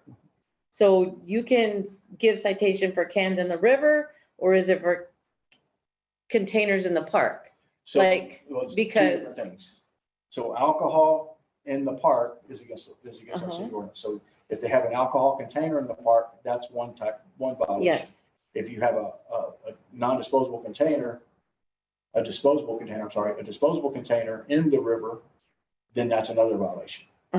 So even though it's alcohol, I don't write them for, hey, we have an alcohol in the park. I just write them for the non-disposable. So or in the river, it's your jurisdiction where you could write citations. Correct. That's the way the ordinance is written. On our side of the river, in the middle of the river towards our county. No, it says bank to bank. Gradient boundary. It's a gradient boundary. Okay. So we're writing those citations. I'll tell you, yeah, go ahead. And I will say this, the city of Martindale is way ahead of San Marcos. San Marcos they have not done a can ban yet. And we're 2 steps ahead of them. And I really want to commend this whole city council and the mayor for us being leaders of this state and enacting can bans and other things that San Marcos hasn't done and needs to do. And they have big problems over there. But again, we're getting there. Our little town's getting there. I appreciate your service. Thanks, sir. I had one more question. So this is about the constables patrolling our area. So when constables are patrolling the area, are you aware that constables are here in the city limits of Martindale? Because I've been seeing them like giving out multiple tickets, like right there. And I'm just wondering, like, I mean, that's great that the law is being, you know, enforced, but I'm just like wondering, you know, like, do y'all communicate? Do you need help with the constables or like, No, what's going on? So what happens with the constables and where you're gonna see them mostly is down towards the other end of Northwest River Road. Because they contract with Don's, they contract with the other Texas State Tubes. They contract to have officers there on the river. with those businesses. They're also right there. That's where I Oh, see yes, that's where their office is. Yeah, their office is right there. But no, I see them like over there past Dollar General a little bit. That's where I've seen like two of them the other day on either side of the road, giving somebody a ticket. We were going to Luling, going that way, and then some going this way. There was two constables. Caldwell County. So you got Caldwell County, you got the sheriff's office, which has countywide jurisdiction. You have the constables that have countywide jurisdiction, but basically they stay in their own precincts. And I think there's 4 precincts here. So the ones we have here, precinct 3, they work really well with us, and we work together on lots of things. We back them up, they back us up on. So they can run traffic, they can do everything that we can do. And just, they can do it here in the city. Gotcha. But what they can enforce is they cannot enforce our city ordinances. So they can go to the park and see someone with a can in the river, and they can't do anything about that. They can't do anything about alcohol or the alcohol in the parks. They can't enforce any of that type of things. And then I'll say in my closing remark that I'd like to see us, when we talk about the parks, talk about some agreement between TxDOT and Caldwell County for dead animals on 1979. I mean, you mentioned the hog, and I have hogs, as you know, running across our property. And so that's a thing. And I even picked up 2 vultures that got ran over, and I've pulled them out of the road, and I thought, well, if the vultures are dead, who's going to eat the vultures? But so we have vultures, we have pigs, I pulled dogs from the road. Huh? Maybe the pig killed the vulture. So TxDOT will come and pick up animals, but usually what they're gonna tell you is let nature take its course. So what I try to do when I see them, that big one over there was pretty nasty, and I didn't do it.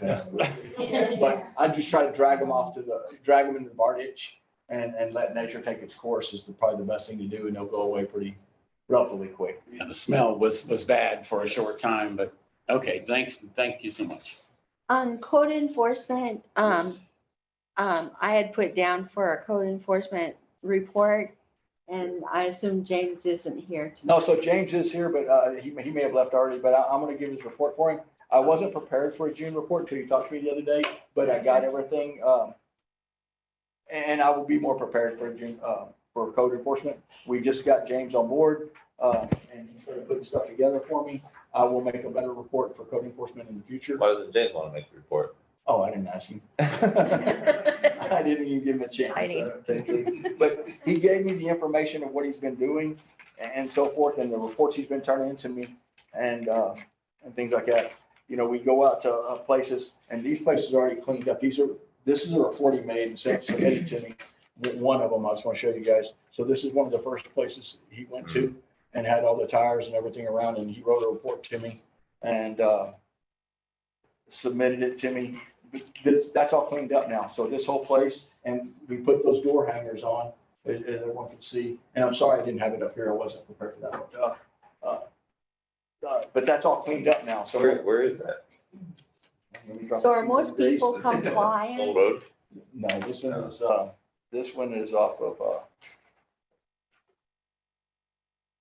that's off of 80, right there off of 80, the business right over there. Okay. Are most people compliant? Yes, most people that we have, if you got complaints, send them into my email. There's another way to make the complaints on the city's website, but y'all can send them to my email at chief@martindale.texas.gov, and we'll get out and get them back. If your neighbors hadn't mowed their grass, what we're doing is we're trying the same thing, educate. Reach out to them by telephone or by mail and say, hey, you got to mow your grass. You got to get this down. Go knock on their doors and so forth. That's the things we're doing. And we're getting a ton of compliance. We're working on junk vehicles and grass. I was going to show you another one. There's some junk vehicles still at one of these places. However, they did mow the grass all around it, so now you can see it more. So it's like, hey, you know, pick our poison. Yeah, so these people had the grass all around their vehicles, and it was really high, and their vehicles they're abandoned. But they mowed the grass all around it, so we're getting baby steps with them. So we'll get those vehicles off there, and I'll have a better report in the future for you guys from code compliance. But we are out there working. I had James come in because these are the city ordinance violations or code violations. I had him come in for the last few Saturdays as well, and go to the parks and just walk around the parks the entire time and do this education as well, to talk to people. So he spent hours out there in the parks and Skull as well. Good job, sir. Thank you. Sorry to take up your time. Does he wear a uniform? James, he does not have a uniform. Right now, he has a little reflector vest that says code enforcement. But I'm gonna get him a uniform of some sort, similar to this. Gotta be careful when put him in a uniform because people think they're the police and he's unarmed, so don't want someone to think he's the police and do something bad to him. When I know way to defend himself. Yes, I'm gonna get him something that stands out, but right now he has a reflector vest that says code enforcement, so you'll know if he walks to your door. If he comes to your door and he's got that vest on, he's code enforcement. Yeah, he's got it. So. Thank you. Thank you all. Thank you, Chief. Thank you so much. Thank you. Thank you very much. And I don't believe we received a report from the municipal judge, did we? Why is that? He had a family emergency that he had to attend to. Okay. Is there any way he can come? I mean, when's the last time that guy's coming in person? I mean, The city council meeting? yeah. I don't Because recall. every other, law officer's tweet comes in. I mean, he could at least come in and talk to us. I think he needs to come in like everybody else and give his report. That's just my personal opinion. I'll have the rest of the council feels about it. I can pass that along. Thank you, sir. Appreciate it. And I apologize to the council. In Adrian's absence, Jared and I did the agenda and I forgot to put on the report from Dwayne Anderson, our accountant. So you've got it in your information there, but it's not in the agenda, so we can't talk about it. We can read it. You can read it. Thank you, Mayor. Your fault. Okay, so we're going to move on, and this is discussion only to 3.1, the library contract draft terms, and that's in your packet. And this is what we would like to send to the library to open dialogue. In the budget workshop, the council voted to give $3,000 more than they did last year. They upped it to 24,000 over 21. And so that's the way we wrote the contract. Not we, Jared wrote the contract. And we copied it from last year, from the last contract. Yeah, so purpose for the discussion tonight is to get council to provide input on the terms of the contract prior to sending it to the library. And then they'll take a look at it. I think you heard earlier in public comments, we'd expect some requested changes in the contract. So this is I wrote this trying to reflect the conversations I've had with individual council members and concerns that have been raised since the last contract was written. I've attempted to address each of those, but if there's something else that's not on this list or other terms that you would like to see added, let's discuss those.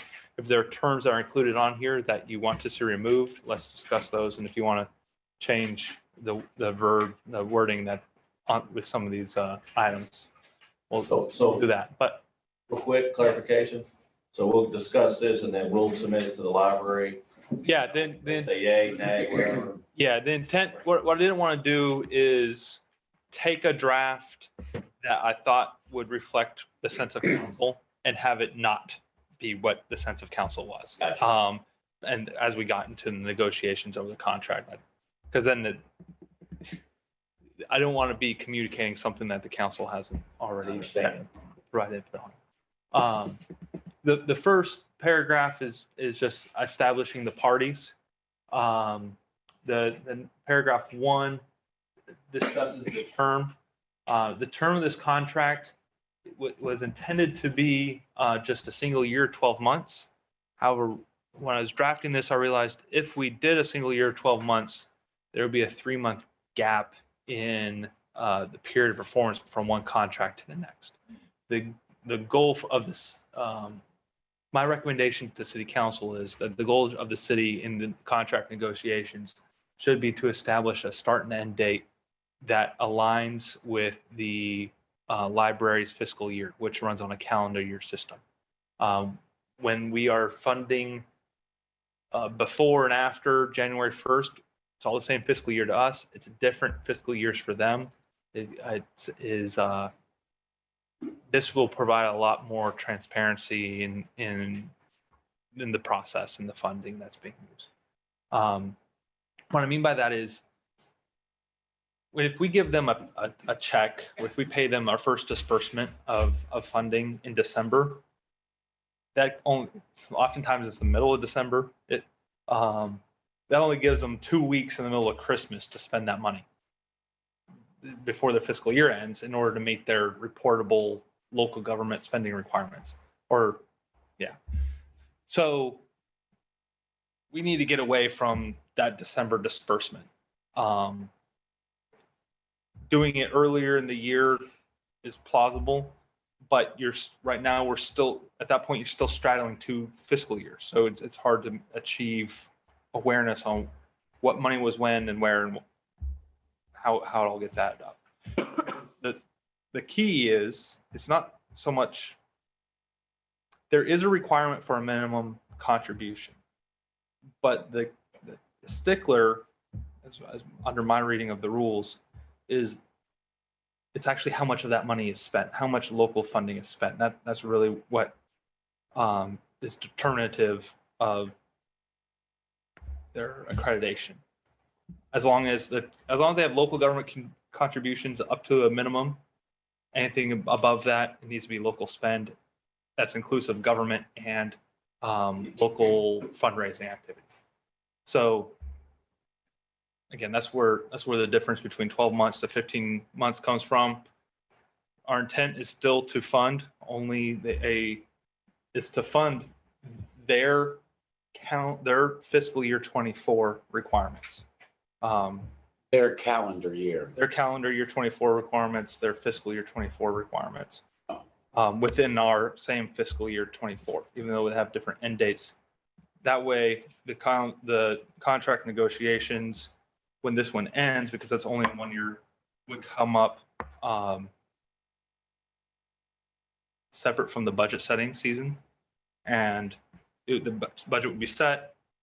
Then we go to contract, and it would be contracting for the library's next fiscal year. So in the previous 3 years, the city council established a budget for the library where they would be funded for 3 consecutive years.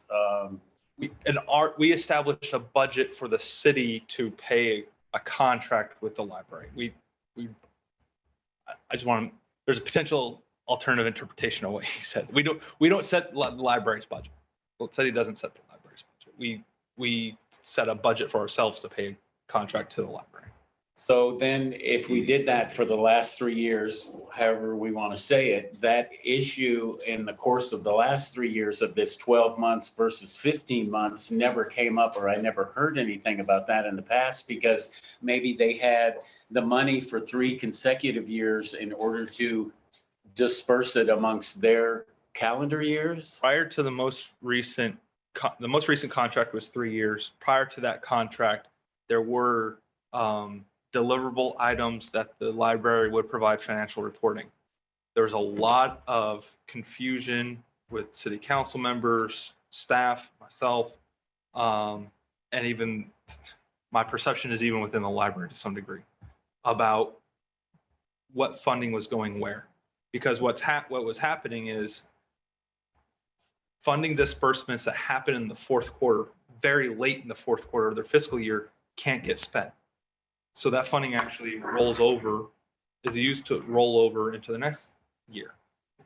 So when it gets to the next year, they're using their own fiscal year 23, calendar year 23 funds into the next year. And so what that created was, in order for the library to have enough local government funds to meet those minimums, they had to carry over their December allocations from one calendar year to the next. And that got really, really tricky to parse out in the annual budget reports that were given at that time under that contract. Under the new contract, that reporting requirement went away. However, the library still had to do an annual report to TESLAC, and the mayor or I signed off on those annual reports. And because at least in the last 2 years, maybe 3, the funding has been the same amount from one year to the next. Whether they're using last year's money or this year's money, it doesn't matter because it's all going to equal the 21,000, right? And so that's why the issue hasn't come up for several years, but it used to be a much bigger deal when we were asking for accounting of funds. So some of the statements I heard from individual council members were a desire to have annual budget reporting again in the next contract. If we're going to do that, we're setting ourselves up for a massive confusion if we continue that December disbursement and carrying money from one year to the next, and it would not be conducive to governance to have those conversations and have it drag out. So for the ease of simplicity, it's a fixed price. It's a fixed price contract for a single term, paid at one point early in the first quarter of the library's fiscal year. That way, the city can have full anticipation that the money that's provided in that library fiscal year, that calendar year, is spent within that calendar year, and that's reflected in their annual budget reporting. So it's basically their responsibility, and so this contract makes no accommodation for the additional 3 months of requesting for additional funds. This is a concrete contract with a base amount of 24,000. Exactly. I don't see a need to prorate because the city already has funded crossover years in the past. But like, if they were saying that.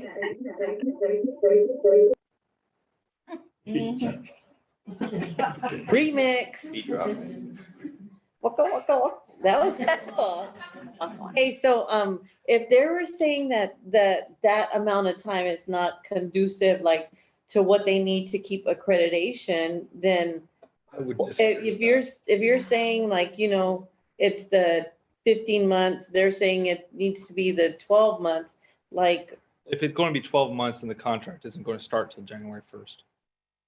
Is the recommended position I advise council on. So they would be without a contract between October 1st and December 31st. But they've already received $21,000 for this year. And so that's why the first payment says February 1st of 2024 to coincide with their calendar year as opposed to our fiscal year. Exactly. So I don't know why this is not registering here, and I'm hoping I'm not the only one.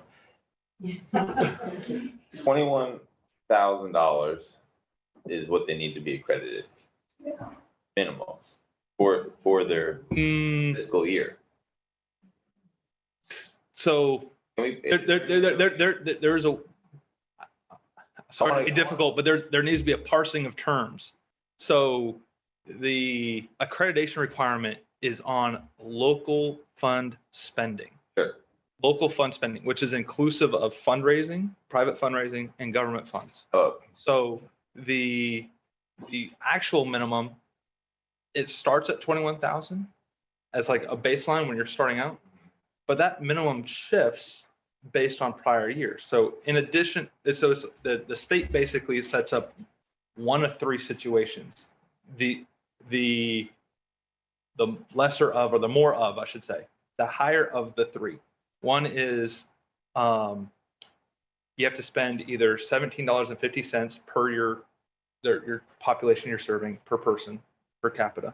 They achieve that right now in spades. I think it's probably $20s or $30 per person. The next one is 21,000 is a state level minimum floor. However, the state also looks at making sure that you're continuing to progress and become better. And the way they track that is through operating expenditures. So they take the average of the last 3 years operating expenditures and say you have to at least meet that average for the last 3 years. Their average over the last 3 years is now like 37,000 or something like this, 38,000. I did the. What they have within there. So their minimum spend is not 21,000 anymore. It's 38. However, that's local fund spending. The government local fund government requirement is only half of that minimum spend. So our local fund minimum is actually like more closer to 17, 18,000. But when the 21,000 comes from is, it's real quick math. There's something you can point to in the Texas rules that says you have to hit an absolute minimum of 21. The city's going to make sure you absolutely hit that minimum. We've gone above that in this contract terms as you're looking at tonight to cover 24,000. And that's in order to help the library continue to fund a part-time employed and salaried library director. And the hope of that, the intent, as I understand, is to hopefully get better services from it. I know you heard tonight from the library director himself, they're doing a ton of services. So I think it's working out pretty well for them. But so the minimum, it changes. It's a moving target.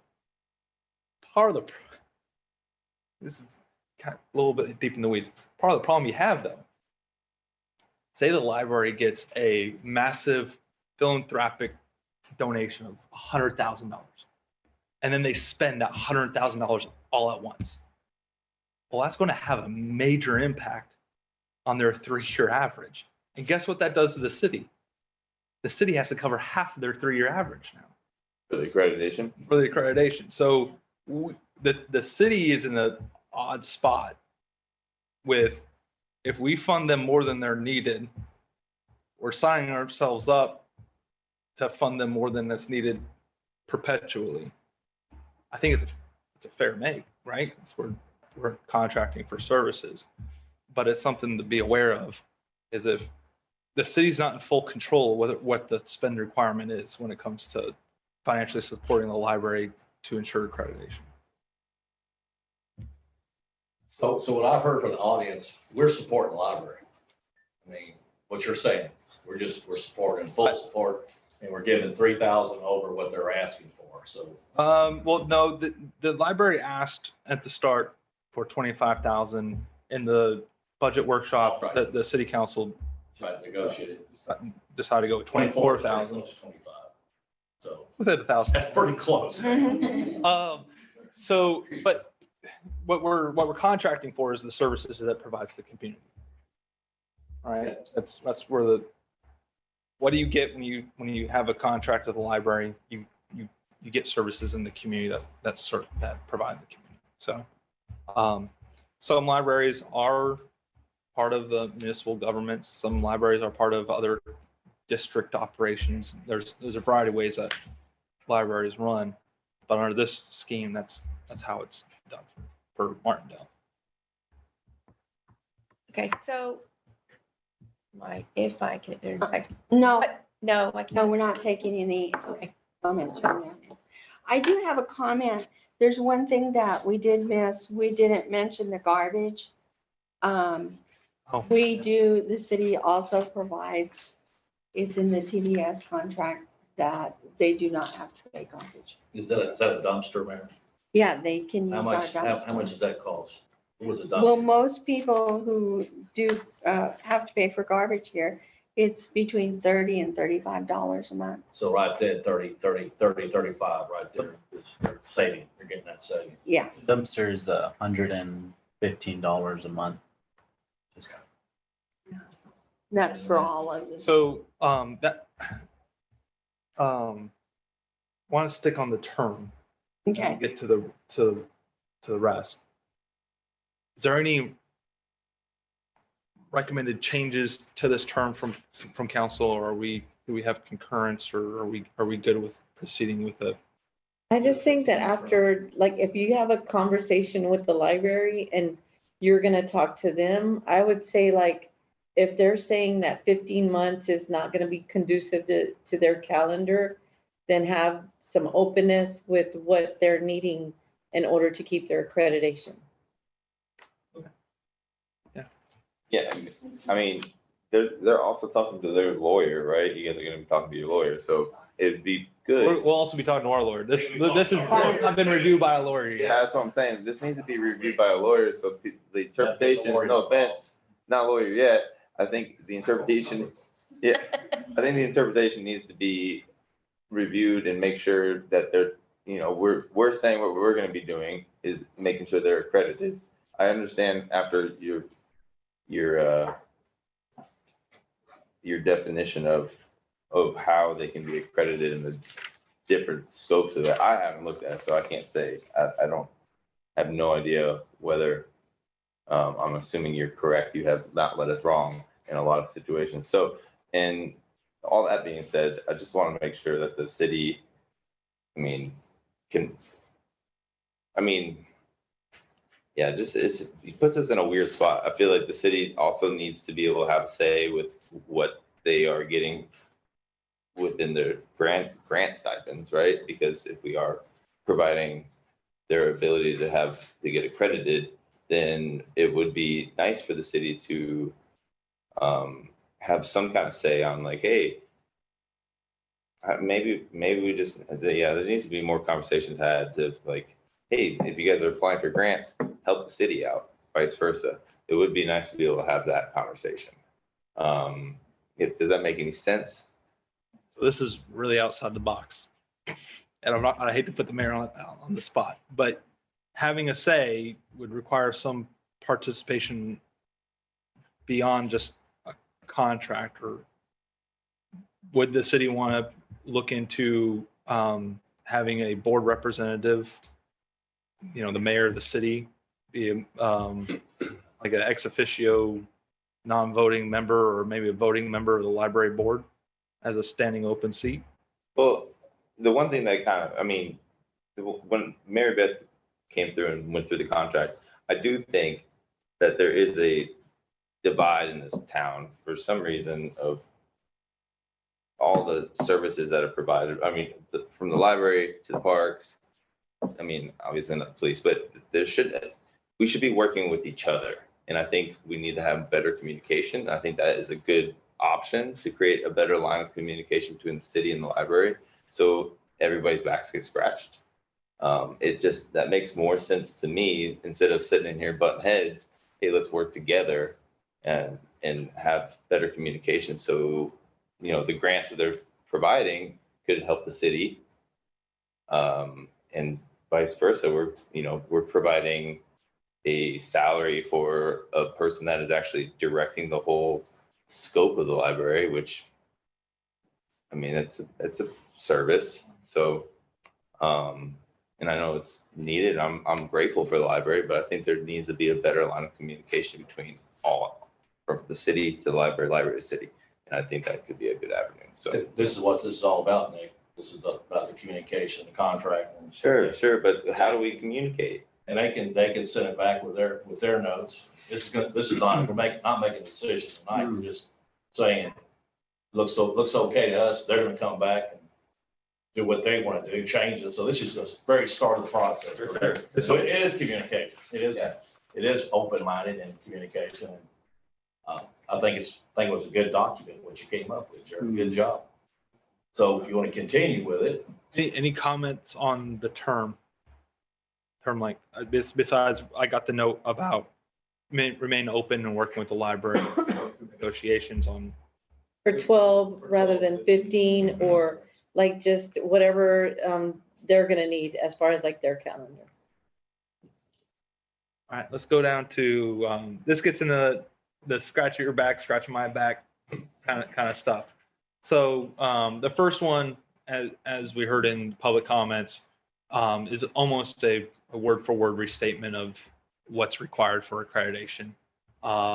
Providing a free library that includes meeting the minimum local expenditures, being open 20 hours a week, employing a library director of 20 hours a week in library duties, and maintaining minimum collection and those things. So we don't really have a place to say whether, unless we wanted to go above and beyond what's in the TESLAC requirements for accreditation.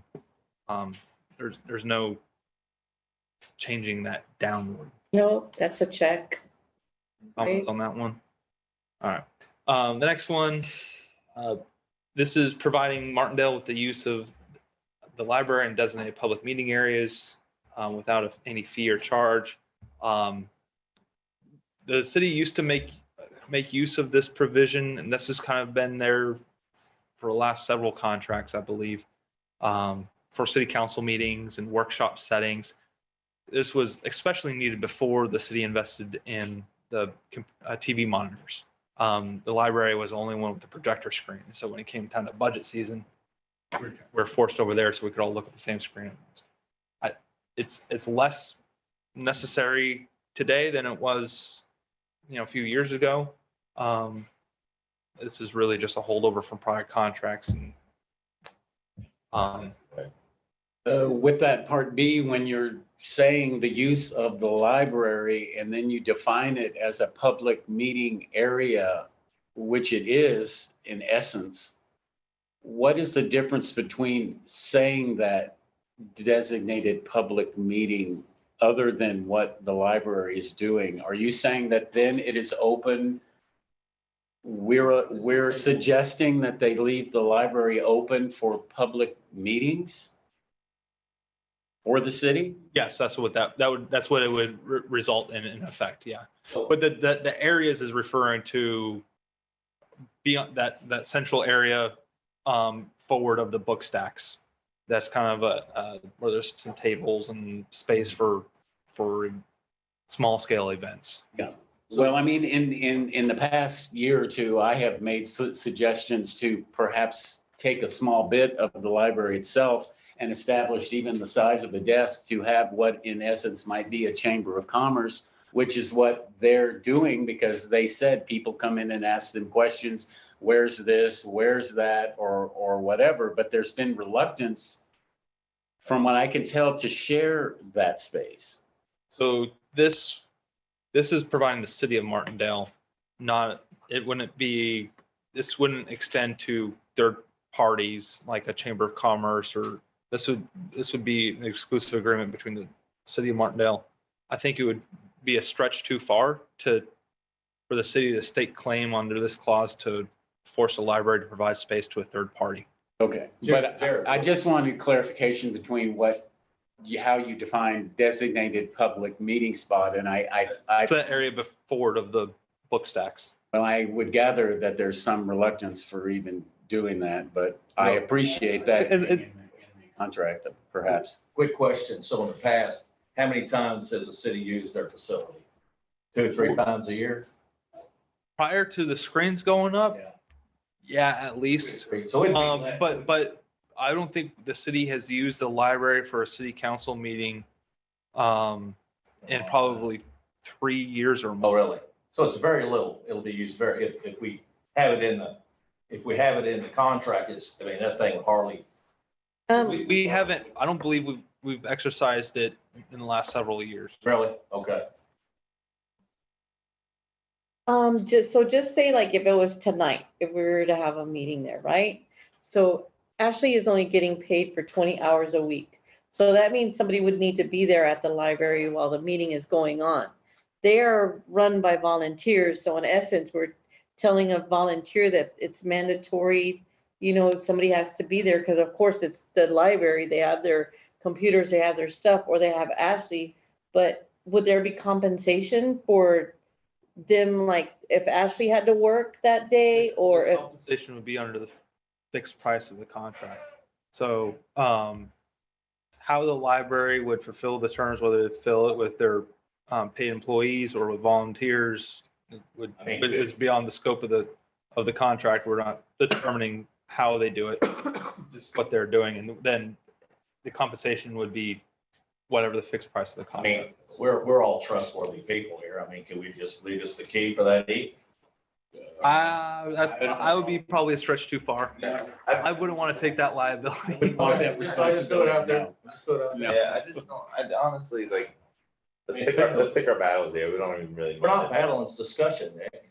This is about discussion, working. That's not what I was, that's not. It's not a battle. Hold on, I'm not saying we're battling. I'm just saying. But it might be when they're gonna strike, asked to have. Yeah.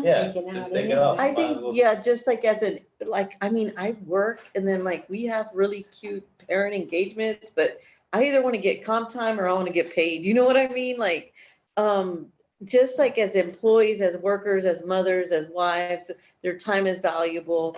I I would say like, strike it, but I bet like if we were really good neighbors and we asked for permission, maybe like, Yeah. if we really had to, like if we So, did something, maybe they would. Well, or you could say on an as-needed basis. I mean, That's basically what this is. what? yeah, so. That's basically what it says. Yeah, but the point is, like Jared said, we hadn't used that. How long has it been since, you're talking A long. once, twice a year, if that much? I mean, that's no big deal. We haven't used it for a city council meeting in a very long time. So- I don't, has any of the boards, the River Advisory Board or any of the Parks Advisory historical Board. boards or something used? Parks Advisory Board did once, and that's because they had scheduled a meeting the same night of a council meeting. But that was Yeah. once. We're talking this, Oh, I'd say leave it in there personally.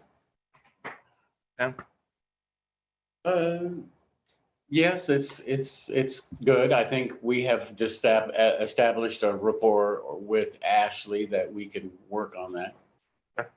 I guess we'll leave it in and we'll see where the negotiations go. Yeah. All right, so this is the item C, providing a annual budget for the calendar year 24. This is in response to transparency and spending, and what city gets right now is after the fact, here's a total sum dollars of what we spent. The city doesn't get any prospective spending information or even any additional detail other than just top line total. So this was in regards to comments regarding greater transparency. Any comments, recommended changes, keep it, leave it? I like it. All open in the air. Later. Oh, so they're providing us a prospective budget or a prospective expenditures prior to the calendar year. Yeah. Okay. Okay. That seems fine. Yeah, I mean, it's good for me. Transparency. So then like, on the annual budget, is that for everything that they're doing as far as like even with the grants that they're bringing in? Like we're talking about everything, the whole kit and caboodle. Anything that's budgeted is how I'd probably interpret that. So if there, yeah, as we heard from the audience just now, there might be grants that they don't know that's coming in. So there's probably not a budget for it. But if there's a grant that's renewal basis that is kind of pro forma and they expect to get it, they probably see that on a budget. Well, how does the city, as the city budgets, and then for instance, this year we're getting a lot more grants coming in. And how does that review? Each organization is going to budget a little bit differently, but most of the time they're going to keep operating expenses from grant funded expenses separate, or they're going to do interfund transfers between the two different accounts, just because grants are often have independent audit requirements. And then for this case of the city, our rest of our funds are also subject to audit. They likely do something similar. Have we ever gotten a annual budget from them? No, the only thing we've ever received from them has been monthly financial reports that showed expenditures for the prior month. And see, so I can understand like we would want everything if they were actually like a city entity and it was the city, it was, the city was, it was a city ran library. But I think the amount that we should be responsible for as running like a budget is for the amount that we give them. Okay. Any thoughts on council on that? Well, not quite exactly, because from what you said, if we give them half the amount of what they spend, which is twice that, then I think we would need to know what that amount is in order for us to accommodate them and know what that base threshold amount is, because we don't know that unless we know what the full expenditures are. Because one year, I think you mentioned it was 37,000 or something. And so we need to know what their requirements and what their demands are explicitly to know how to assist or accommodate them. That goes back to the interpretation of what the accreditations, what's needed for the accreditation, which I think needs to be reviewed by a lawyer and have them come and talk to us about that so we can really understand that to the T, because that's going to keep coming up, that confusion. Okay, next one. All right. I think we heard the comment about just for the amount of the contract that the city provides. I heard one council member say they don't like that idea. How do the other two council members feel about that? For what? The recommended change from Councilmember Villalobos was, instead of an annual budget for the calendar year, just point like full and open, restricting it to a more or less a spend plan for the contracted dollar amount. I don't have an answer because I disagree with that.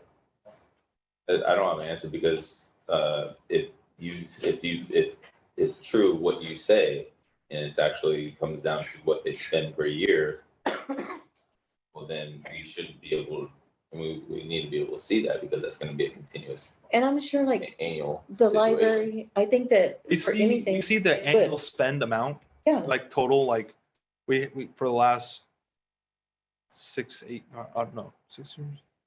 almost 5 years, however many years, every year the library's been in place and they've had accreditation, they have an annual report and they give us a copy of. And so we know, say last year was 45,000 and the year before that was 42,000, the year before that was 20,000, whatever the numbers were. But it also goes back to the interpretation of accreditation. Yeah, that becomes an issue. Yeah. In that context. Yeah. So, I mean, the more information we have, the better it also, it's better off for the city. Now, granted, this is just providing the budget. The city doesn't get a vote on the budget as it relates to that year, or the city would have a vote on the contract renewals, right? So I don't want to set the false expectation that city council is going to be able to disapprove of it. And then we're not doing a budget workshop on the library's budget. that's fair. Yeah, we're not. I think I do agree with, if we are giving them the 21,000, then, or 4,000. 24. Yeah, I heard you. We need to make sure that that's being allocated the way that they're saying it's being allocated. So. Next item is providing a fiscal statement. So this is the report that's due to the state already. But the request that we're looking for is additional documentation regarding fund balances and a description of all amounts received, not just what's in that report. That report's pretty opaque when it comes to issues of grants. And then, as I described earlier, with the library rolling funds over and keeping a cash reserve through the proceeds generated out of the contract with the city, it would be good for us to possibly have awareness on those account balances. So that's where that comment came from. What's city council's take on it? I mean, it's public information. I mean, I don't have any problem with that because I'm sure they have to accumulate. We're not. You can't talk. No, You cannot can't talk. We have different. This is just the council, just the council. You cannot speak. This is council discussion. I just. Well, you did. Okay. So, No, I mean, they surely have to provide information, as you said, to various entities of the state. So if they're just sharing something to us, which they are providing to others, I don't see any problem with that. And if it's true that fund account balances are reported on an IRS form that was quoted earlier in the public comments period, and that might satisfy that request for information, the fund accounts balance issue. I'd say leave it in there because we're going to discuss this again, I imagine. So All right, let's do any more discussion on that. We'll go back to E. This is a request for invoice. Basically, it's a reminder for the city that we need to pay them. It's a no-brainer. Yeah. As the service provider, they should send an invoice for us to pay the bill. Also, it helps us for our own accounting reasons. That we know why we're sending a bill. We have something attached to it. The last one, the cooperation and good faith effort to support civic events within the city's corporate limits, to include but not limited to email notifications to patrons, posting information on social media sites, and displaying advertisements of events within the city. This, I understand, is really tied to creating we kind of talked about earlier, Councilmember Styler, is, a unity of community type of feel where there's cross-pollination of ideas and events and civic engagement. As we state in the top of the contract in the very first paragraph, where we talked about who the parties are, we identify that we have a shared interest and purpose to promote civic engagement and facilitating educational and learning opportunities for all residents. In recognition of that shared purpose, cooperating with each other on amplifying each other's activities within that space. So the library, as we know, has a great network of patrons, and our services don't always, but likely overlap in a lot of ways. And so if there's events like a child safety event that we're doing, it'd be nice for the library to amplify that with their summer reading program. So the summer reading program kids would and their parents would be aware of child safety programming that we're put on regarding like the bike rodeo or what have you. It's that intent that's geared towards. From what I've seen recently, there's been a lot of that the library has produced on the community discussion Facebook page. And they also gave praise recently to the city for organizing the 4th of July parade. So I have seen some strides made to thank the city. I had noticed in the past when they had like 5 days of Christmas and let's thank the volunteers and let's thank the patrons. And I was waiting through those whole 5 days to see if the library would thank the city, and it didn't show up. Also, you mentioned displaying advertisements. There was a banner up there in front of the library that said, "Thank you, Carlton Carl," but no mention of the city at all. And that somewhat disturbed me. I think that the library could have put "Thank you to the city of Martindale" as well as Carlton Carl, but it wasn't on that banner. And so with this edition, I would like to see more blatant thanks to the city. And I appreciate that. Thank you. That's all I'm going to say about that. Would you like something regarding gratitudes, public display of gratitude included? No, it says it there. I don't want it to be a joke. I want to make sure I capture the comment. No, that's being a little deep, but I'm just saying it's Whoa, mentioned. Sam. Put the names in there? You went internal with that one. I'm gonna get you a banner. No, Don't you worry. No, I'm just saying that's a somewhat explicit example of what I have experienced in the past year. And that's something that is visual up there that everyone in the city sees. So it's not just like I just dreamt it up now. That's something I've heard in conversations one-on-one. So But in saying that's not like we're requiring them to be our like media specialists promoting the city with everything that we're doing. Civic events within the city corporate limits. Good to me. So if there's a civic event within the city's corporate limits, that we would hope that they would. Bicycle rodeo, 4th of July, River Appreciation Day. Exactly. That's good. Safe night out for the one that the officer was talking about. Yeah. National Night Out. Exactly. So this isn't like, city council meeting Thursday night, show up. No, unless it's something that's like a public hearing that has is very weighty on the residents and we want to try to drive input for, maybe it's like we got a grant for comprehensive planning.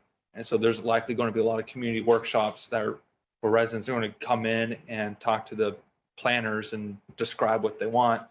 Those civic events might be something that we'd also be. And then I just want to ask the council, just your feedback, but like, what is your feelings like on that? Like, is that almost like, putting a political sign in front of a church? Yes. You know what I mean? Who was a ventriloquist and said that over here? Somebody said, yeah. Oh, I was like, who said that? I never really thought about it like that. I'm just putting that thought out there because like. Not though. It's just like business to business in a way. It's like it's what businesses do. Like they can come over and they have events in the library that they could. Hey, could you put this in the newsletter? Something like that. Yeah. Yeah. So I think it goes both ways there. I could see it with that, but I know how he was saying like something with city, like a real, like a hot topic of the community, like something political within the office. Well, I don't think that's not what needs to be included. I think No, city. It'd be better than just to flat out just say any public hearings as well. However, any minor or major it is, Hearings. Mhm. like our budget workshops. I'm not sure. Because the stance might be particularly important to someone in the office opposed to governing body or the public. Instead of just having to our choosing, however we feel about the matter, just any public hearings. See, and I think we as a city really need our Facebook page. We need something. Do you want me to launch it? right now. That's for all conversation for a different day. Okay. Let's keep on topic. Yeah, we can include public hearings. I think to your point about political signs on a religious institution, I don't think that would be applied because here we have a shared purpose Mhm. of civic engagement. And so that's where it would be different. Contrary to national media, political organizations do not represent religions. Change it. At least it shouldn't. So that gets to the scratch Martindale's back. Here's how we'll go on to section 2 of the responsibilities and what Martindale plans to provide. I got the comment from the mayor earlier about garbage access to a city's commercial trash dumpster. We'll add that. But we anticipate funding the library according to Texas state law. And so in some ways that's a catch-all to all those minimums we talked about earlier.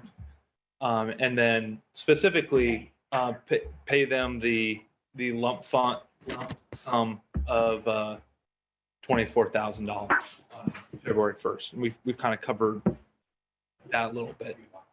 And then the last one is providing restroom facilities to library patrons, which is an ongoing service that we provide the library and have for years. Is there anything else that City Council would like to see added here, or any further discussion on these topics? So the landlord cannot provide a bathroom?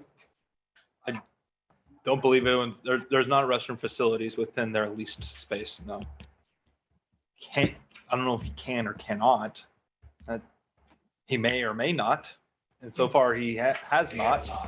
So I think that would be something to really perhaps discuss a little more. I don't know. I mean, we are maintaining our bathroom to the specifics of the amount of people that use it. I know they don't use it very much, but the landlord there has sets of bathrooms. I'm afraid buildings. I'm afraid if we, okay, well, that's different. So, I was thinking you're going down the path of if the city is contracting for a restroom to be located within the library, that is a very hefty contract price that I would advise the city council to stay away from. As the city would basically have to pay for a restroom being put in, and that's probably $50,000 or more. So probably not something we want to go down the path of. Now, if we remove the provision of restroom facilities here, it's likely that the library would seek out those facilities elsewhere. But I don't know where else as regular business hours in the downtown area besides the city. So I think there's some probably practical concerns that the library have. And I don't know, Adrian, if the city staff has noticed any issues with it, but I know nothing's been reported to me where this has been a big burden on us. There's only one issue, where diapers have been left in the restrooms, stinking up the office. We don't really have a proper space for diapers, but other than that. No diapers. Okay, no diapers. Well, then if we are gonna do that, then maybe we should have one of those changing tables, or I don't know. But yes, if you want to keep it like that, since I've heard what you said, then I'm I've got fine. no problem. I'm fine with keeping that in the Keep it contract. simple. I got no problem with that. It's fine. Did you want to add something? I would like to add, cooperate with the library in good faith to support library events within the city corporate limits, to include, but not limited to, providing notifications to our utility customers whenever we do, and posting information on our city website, and displaying advertisements of events within the library. Yeah, that makes sense. Any comments on that from the rest of the council? Seems fair. That seems like a good Got no problem with that. start of cooperation. Yes, that's great. Anything else that's not on this list?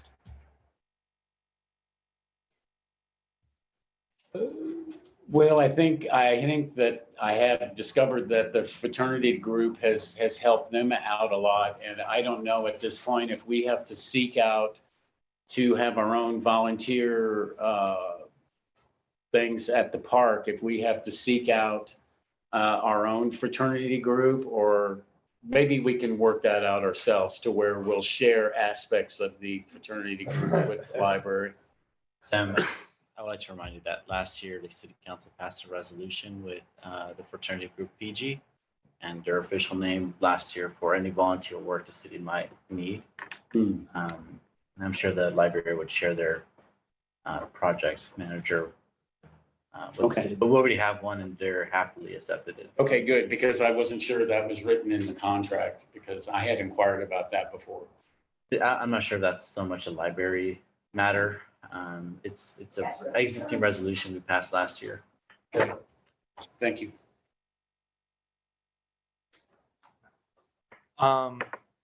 The last matters on the contract terms are something for the lawyers to come up with. The intent of the language here was more so a reminder for the lawyers to discuss these issues. So if you want to scroll down, the first one is regarding notices, how formal notice will be provided to each party if there's ever a dispute or something. The item 6, liquidated damages. I believe the intent on that was to, because we're paying a lump sum in the middle of performance, which is somewhat odd. Oftentimes you might pay somebody in advance, or you might pay them after services are rendered. In this case, we're paying them in the middle. And there was a concern at one point that the library was going to go bankrupt based off of media postings or whatever regarding GoFundMe sites and stuff. So the concern is that the library would receive a $24,000 contract and get paid out in February and then go belly up in April, and hold on, we paid for a full year. So it was, and that was the concern there. So I don't know if the city council wants to weigh in on this matter. This is something really that the attorneys will hash out, figure out after the fact. But That's what I think. I agree that let the attorney discuss it. And then entire agreement, choice of law, those are more boilerplate type attorney language that can review and later as we get towards closer to contracting. The rest of most of that was kept in. And then the final parts are just the signatories, and I captured a comment to remove the word Texas from the name of the library. That's the contract. Unless there's anything else that we haven't discussed tonight that you would like to discuss, I think we can move on to the next topic. It's good to me. I imagine we'll be discussing it again anyway. Oh, yeah. So what happens next, as I said, we'll incorporate the changes from this evening. I'll confer with our attorney, see if he wants to review or make changes prior to the library providing comment, or he wants to do a final review at the end. Make that choice. But eventually the next step is for this to go over to the library, and goals, hopefully, that there's no lapse in period of performance in the contractual agreement between the library and the city, which is, I believe, October 1st. So that's where. Okay, Okay, thank you very Jared. much. Appreciate it. Jared, if the library has a board meeting next Thursday, can we get whatever comments that y'all have added this night tonight, so we can send it to our lawyer and also for our. I'll confer with our attorney, and subject to his availability of whether he wants to review a draft prior to sending it to the library. If he's okay with sending a draft without his review for you guys to consider, sometimes they keep me out of the negotiations till I'm really needed to review the final product. If that's the approach he wants to take, then I see no problem with having that. I'll get a copy of that before Thursday. If, as long as our attorney has no issue with it, yeah, I don't foresee there being an issue, but I don't want to make that. I should probably review it, because if we're handling the first draft, the last thing you want to do is send it over and set the expectation that that's a final draft from our end. That makes sense. Before, so just send it over to me. It's not very long. I'll take a look at it, get it back in a couple days, and then we can send it over. Send draft on there, hey. It sounds good. So it sounds like we'll probably be able to accommodate the board of directors meeting. Thanks, bud. Okay, thank you. And I think the only thing that we really need to work out, which I'll speak to you about, is parking in the back, because we've had the dumpster blocked for the last 2 or 3 weeks, and that it's either someone from the library or someone from the cafe. And so that's just some internal discussion. Is that something that should rise to a contractual issue? Not really. I think it's just something that we need to work out, because it's been a problematic thing. Or we need to talk about moving the dumpster away from the back of the library altogether, perhaps. Make it more of a pleasing entrance in the back for them. Ashley's been very cooperative. Good. Thank you. Okay. Okay, so we're gonna move on to the requirements for the park maintenance request for proposal. And I just thought that you did a fabulous job. This looks really, Yeah, really good both documents. Yeah, we'll pause the discussion for a minute in case the patrons want to leave, unless you're interested in the park. Come stick around for the parks, man. It's been a long night so far. What did you do? What did you do? Have a good night. Thank you. Have a good evening. We plan to pull this back. Yeah, there. Hamburger. Is that what you're thinking about That's right what I'm now? thinking about right Yeah, if there's ever a fire drill, you never pull the. I'll pull her out, no problem. I always set the exit road, I always volunteered. That's right.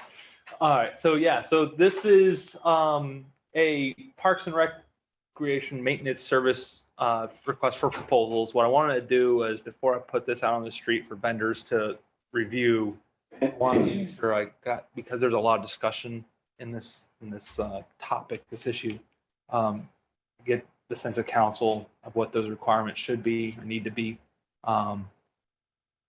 There's likely things I might have overlooked or things I got wrong. So the intent is to have a contract for a firm fixed rate to provide maintenance services for our parks, which would cover landscaping, trash removal, and cleaning the toilets, basically. So that's kind of the full scope, broad look, and then we can get into the particular item. So if you want to go to that page 3 with the maps. So what this contract is intended to cover is not all of the city's owned green space, but only those areas that are used currently for recreation purposes, which is Guardiola Park, Allen Bates Park, Phase 1, which, and for the purposes of this, I've turned Martindale River access area. We probably want to have a name setting workshop, public hearing in the future. But for now, that's why I'm using it for the purpose of the contract. By no means is the city administrator changing the name of the park. And then fourth, as an option, depending on how city council decisions go forward, possibly including the Skull Bridge area as another recreation area. Wait, include what? The Skull Bridge area. Oh. So if city council chooses after this RFP goes out or after the contract is in place, future city councils years down the line decide to open up the Skull Bridge for parking and recreation, this contract would have the ability to increase in scope to service that area. I have a quick question. I hate to, maybe I'm saying too much here, but this is for a contract. They supply all the equipment, materials. Yeah. I think Clinton mentioned it earlier on. I mean, I guess down the road we could discuss it once the parks get bigger and we have more revenue, maybe eventually have a container with equipment and mowers and have a employee. But that I guess that's down the road. That might be a ways down the road. The hard part with having an employee is the oversight and supervision of the employee and the management of the employee. And that's not to say that if we hire an employee, they can't be go-getters and work independently and things, but somebody would have to review their performance at some iteration and provide guidance to them at some point. And so right now, if we were to hire an employee, we don't have the staff to oversee that action in a full-time basis.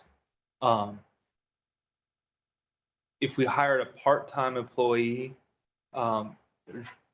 that's potential, but then the hours that they're working, the greatest days of need are outside of business hours, frankly, or oftentimes. And we don't, the city staff, we don't have a parks department to oversee those. I guess I'm way ahead of myself here down the road. Like, other cities have staff, and maybe at a certain time when our parks do develop, which I think they will, they're going to grow. And I mean, I guess my question could at a certain time do a cost analysis.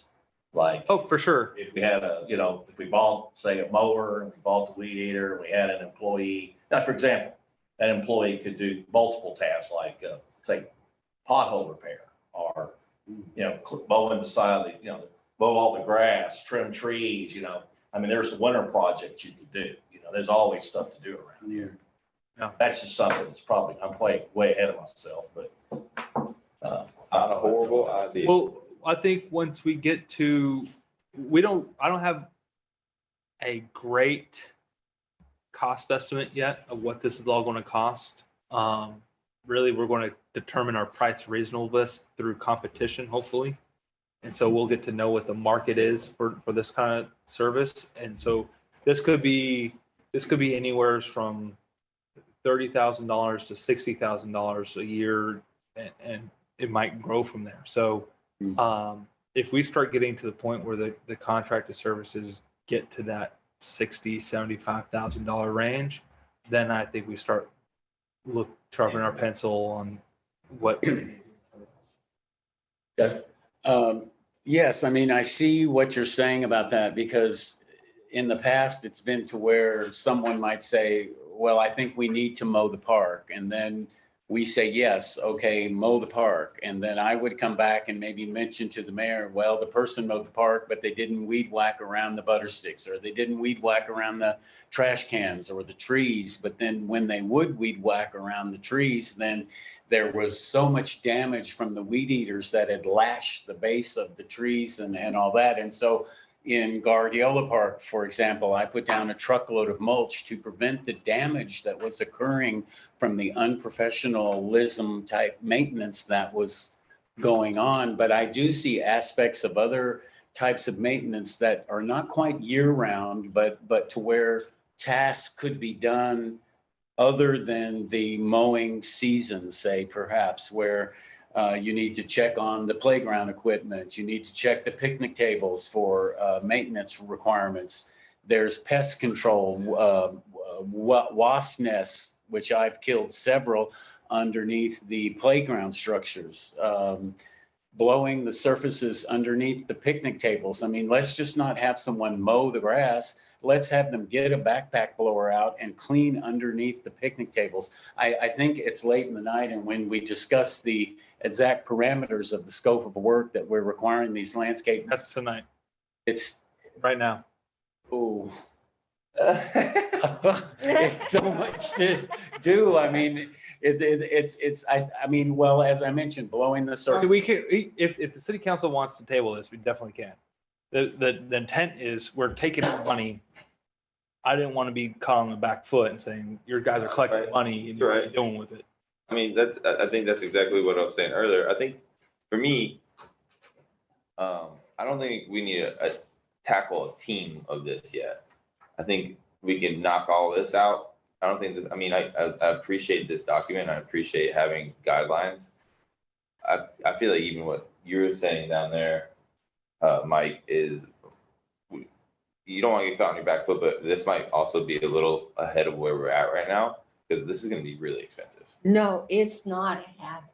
Right now, we are paying $125 a week to have somebody remove trash. That's not what I'm saying. I'm saying we can hire one person, maybe two Right. people to get after this, but they need to have the guidelines, which is great.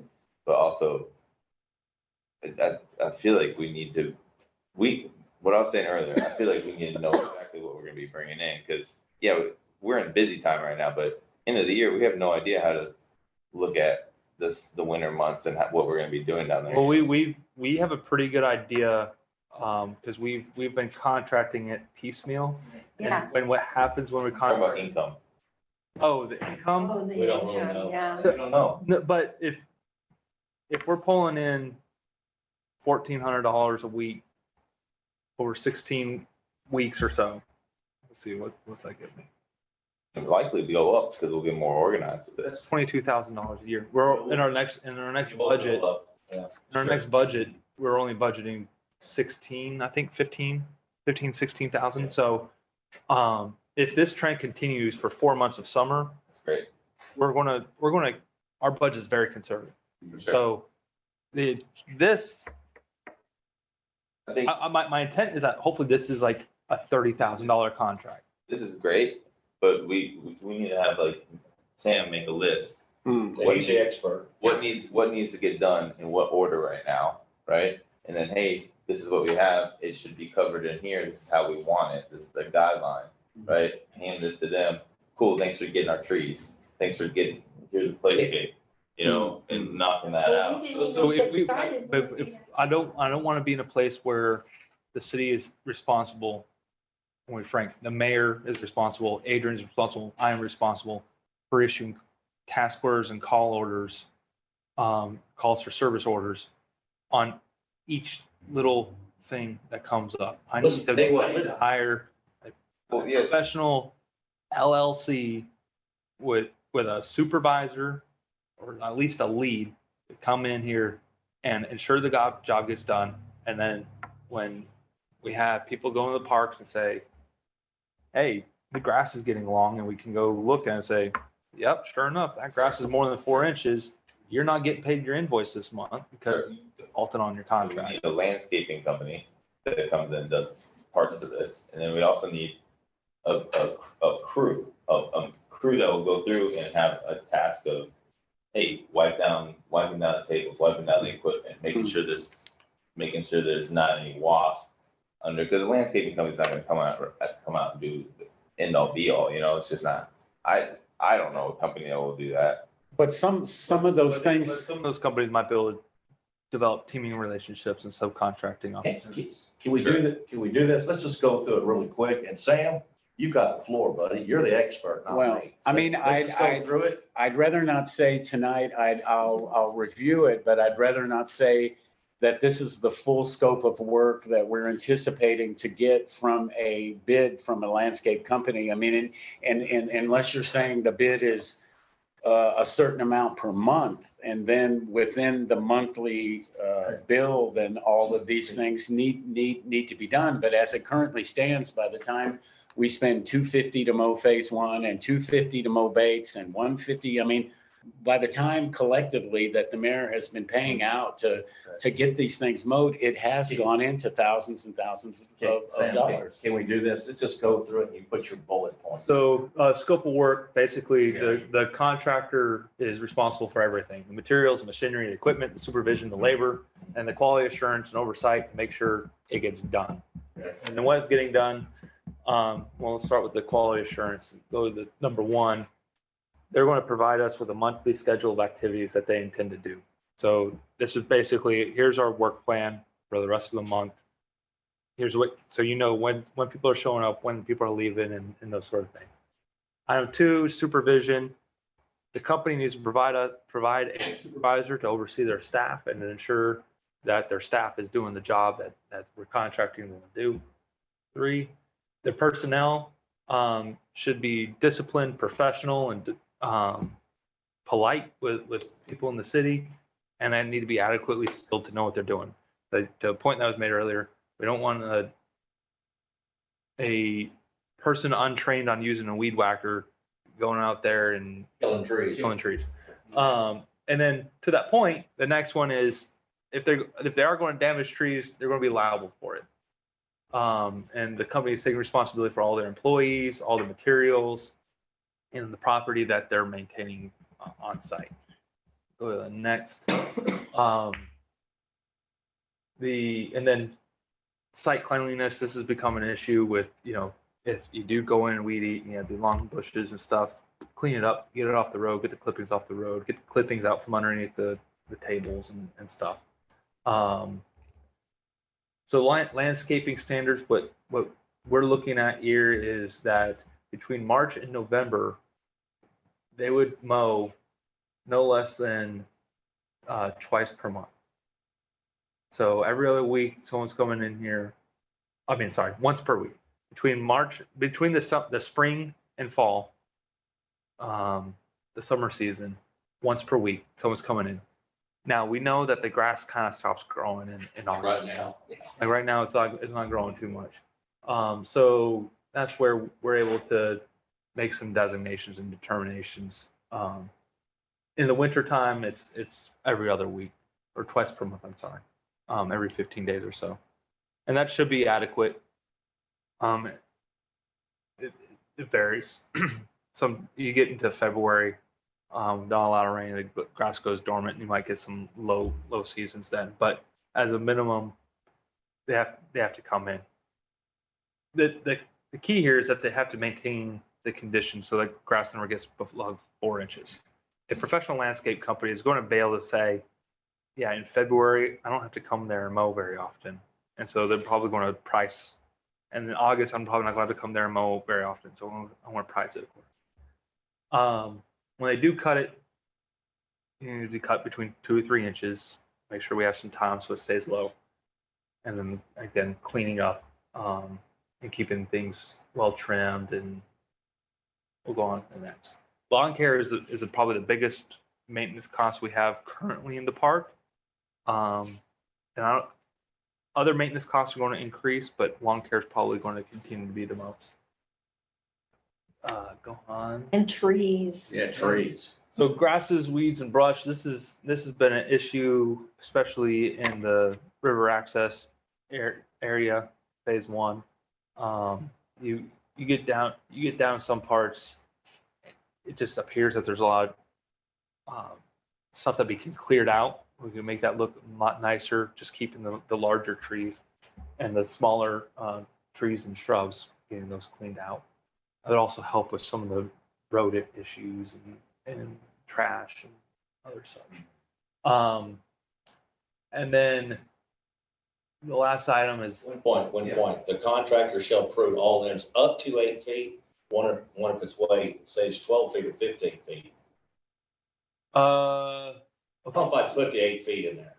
So the 7 and 8 go together. So basically, if you run up to a plant and it's shorter than 7 feet tall, so Mike, if you put your hand up and it's shorter than your hand, cut it down, get rid of it.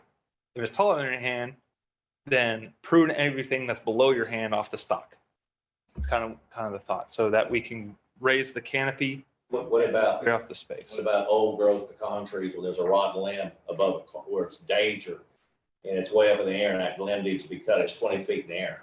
Oh, I see. So contract shall prune all feet up to 8 feet. So what that's getting at is there might be special equipment that's needed in a situation like this. Because, pecan trees. That's where we're probably getting a special contract to come out for OSNED, or maybe they provide that as an additional cost for service. But I don't want people showing up in bucket trucks and. Well, I'm gonna tell you right now, climbing gear. We're gonna have a landscaper on contract, and then there's gonna be twice a year that he's gonna come out and trim the trees the way we need it. It's just how it's gonna have to be.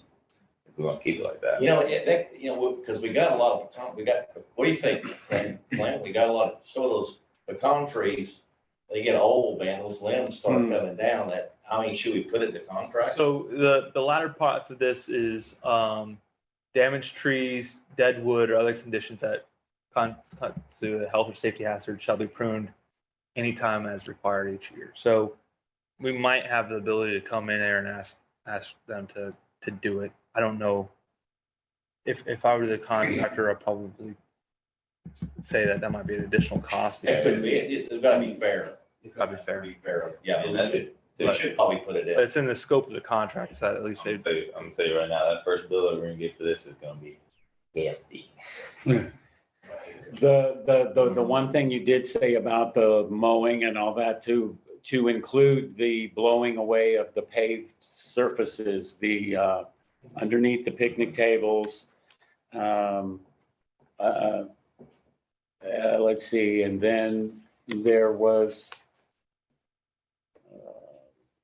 you mentioned the pest control. Okay, so on the lawn maintenance, they will be not a herbicide certified applicator then. You can't use Roundup close to a riverbank anyway, but in some terms, well, that's more of a professional lawn maintenance where they would use some type of herbicide. So they're not using any at all in this contract. So in terms of lawn care, we're the requirement we went with is no chemical.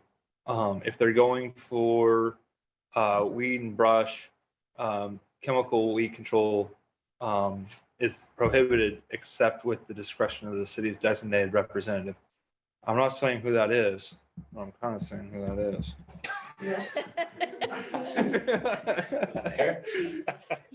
Between us, maybe between the both of us. So basically what I want to do is I don't want people out there spraying Roundup everywhere, killing everything off without our say so. And sure as hell ain't me telling them whether to do it or not, because I don't know no different. Got our expert right here. Okay. Don't go anywhere, Sam. Sam, this is like written for Sam, this position. Yeah, hey. Well, at least it's not to where I have to discuss it all the time. That's the thing. That's what I was trying to say earlier. There's gonna be a landscaper and we're gonna have to pay a groundsman. And that's really what it comes down to. That's a contract. It's almost two separate contracts. Where it comes in, like, we're gonna have a landscaping contract and then we're gonna have a groundsman contract. We're probably gonna have to get Sam to write the whole. And then the trees. Well, that's Landscaper will take care of that. Yeah. So Like if it's expertise, like high stuff, there's like tree trimming For companies. sure, yeah. Show up with climbing gear. Yeah. Yeah, because even as you mentioned in phase one, where the butter sticks are, and then it goes to the gravel embankment on the far right side, there is still a lot of space that could be cleared out more in order to facilitate the movement of debris perhaps, and it wouldn't catch as much because in the big floods, there's been couches and all sorts of stuff there. But it would also increase the clean access to the riverbank itself. So I feel encouraged about you including to remove all that actual clearing, not just lifting things up, but to actual clear away surface. Make it look like a park. Yeah. When we got ready for the 4th of July, we spent thousands of dollars just cutting limbs and like we couldn't even see the Gonzales and Bowie sign. You probably got a deal on that too. So the next one, I got the comment about the picnic tables. I don't think we have that one. The mulch and bed maintenance, this is probably the biggest need is in Guardiola and Allen Bates Park. It's probably something we wouldn't do necessarily in phase one, but we could. Maybe we should. We'll see what it looks like once it's all cleared out. Might as well get it all. So basically providing mulch and continuing to mulch it as the year goes on. Well, there's another aspect of mulch, though. There's the playground fiber. Are we including anything about playground fiber? Then, okay, well then if they're not going to enhance or add to the playground fiber that needs to be done on an annual basis around the playground structures and the swings, almost we did it maybe a year and a half ago, but it's already this low and we don't have the prescribed depth of mulch that needs to be there at the base of the slides or around the play structures. These are important things, but maybe we can cover that ourselves on a volunteer basis. So yeah, the hope is that this contract doesn't take away our entire parks budget.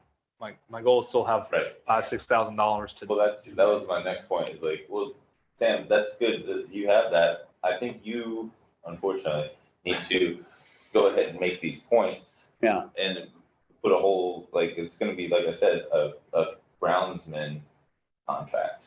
Yes. Right. A maintenance person contract. I mean, you go to San Marcos, they have guys every morning out there picking up trash. Yeah. You know, and That's what they the do kind of- every day, all day. And they don't have enough people down there, unfortunately, but they have it, and that's what we're gonna need. That's what we're gonna need to hire. Kind of what item 10 is getting to. Yeah. Is the debris and Right. But also 11. But the one thing about the mulch, though, if we're not going to enhance the playground fiber in the playground structures and the swings, that what happens is that seedlings of hackberry and maple and stuff grow in the mulch itself. And nobody thinks of weeding the plants that are growing in the mulch. That is a maintenance concern because I've pulled hundreds of those out of the mulch that are growing in the mulch. And I think the mayor or myself even received calls from people asking if those saplings that were growing in the playground fiber were actually poison oak, but they weren't because I went down there and checked it and they're maple trees or whatever. But that is another aspect of the maintenance, ongoing maintenance that needs to be done in the playground fiber. If you're saying they're not going to replace it or add to it, let's have them at least pull them out of the mulch. Hey, Jared, When in is that RFP, I'm sorry, Mayor. Yeah. Does that include, like, they would have to provide the mulch or we as a city are providing the mulch? They would provide under this as it's currently written. That's where I'm wondering where's the line between maintenance and an investment? Because that mulch is expensive. Uh-huh. We could do it as needed, maybe. What do you think, Sam? Have that separate, don't even have it in this contract.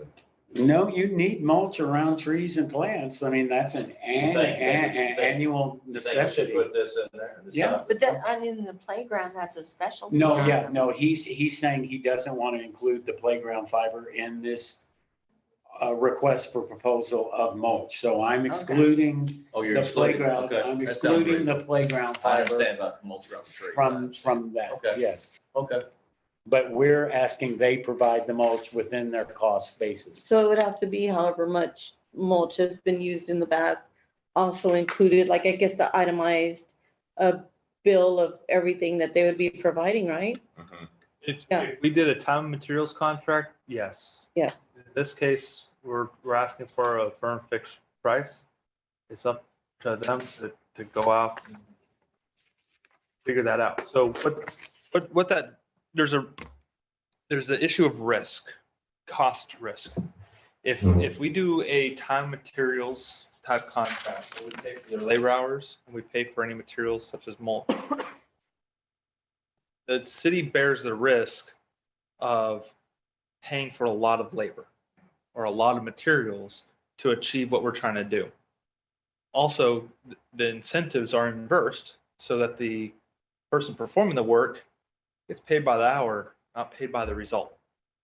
By doing a fixed price contract, if the company is incentivized to be efficient and reduce costs, because every efficiency that they gain and every cost reduction they are able to achieve is greater profits to them. And so the city doesn't have to be responsible if they're lollygagging or not. Good point. The supervisor is on them, making sure it's happening. Get in and get out. So, on the issue of mulch, are we going to get the top shelf mulch? Nope. But we're doing it twice a year. And so if where fixed price starts to hurt you is when you don't have well-defined requirements.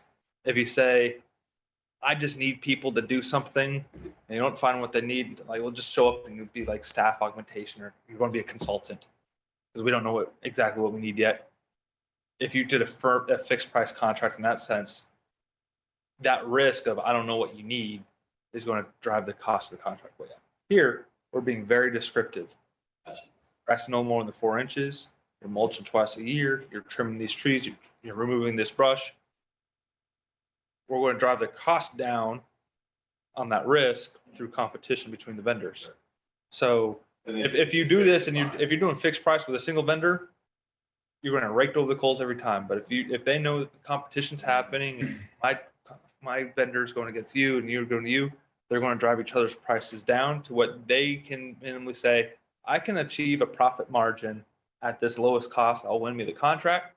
And then from there, I can even drive my costs lower, and the government reaps the benefits because we're holding to a standard. Well, there's going to be those things like tree trimming, mulching. There's going to be certain separate contracts that we're going to have to go. Yeah. And well, mulching wouldn't.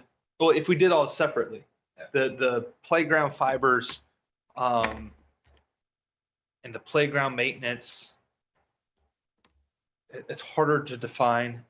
You might be able to put that into a groundsman contract too, for them to be like, hey, city's going to pay for mulch. Here's. I'm hoping by bundling requirements to the greatest extent possible, we can drive prices down.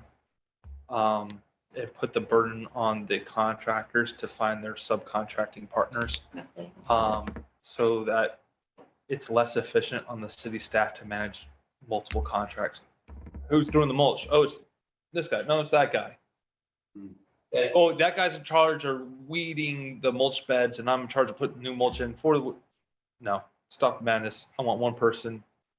For sure. Supervisor is dirty. Go fix it. You know what the advantage of is if you have a year contract.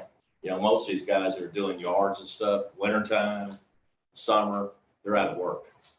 So they're able to get work. They're going to have income coming all year round. So that's an advantage for them to stay somewhat busy. I think with competition, this can be a great win-win. I'm not really sure if 2 inches of mulch, though, to require them to do that is really enough. It almost needs to be at least 3, because by the time you put down 2 inches of mulch, I mean, the weeds are just going to start growing through it in a short matter of time. And I'm not sure, but Change it 3 inches, just change it then. Yeah. Make it 3. Also, I think I love doing the volunteer monthly programs when I was the Parks Commissioner. God, I even forget the name, Parks Advisory Committee Chairman. And I think I would still like to set up a volunteer program that I wouldn't mind overseeing, to set up to do specific other projects, like putting down the concrete slab for the metal garbage can, or putting up additional cable in the parking lot, or spreading the mulch out in the playground fiber. I think between all of us in the room and all that if there are certain things that are outside of the scope of this work, that I think we can still get them done. For sure. And with input from the Parks Advisory Committee, though, on all of this, which we have shown is lacking. And then the last 2 items, 11 and 12, this is really just keeping things clean. Litter and trash removal, and cleaning the portable toilets. The litter and trash removal and the portable toilets being cleaned Wednesdays, Saturdays, and Sundays. If we paid for 7 days a week, it would get expensive. But if we neglect both weekend days, we're going to get hosed. And if we don't have something midweek, again, by the time Saturday comes around, it's going to look trashed out. So hopefully, this is the best schedule I could come up with, but I'm welcome to input or ideas from council. Well, I mean, currently in the monthly rates that we're paying for the porta potties, they are cleaning them on Thursday and Friday. So we're actually getting a 1 day during the week that's covered.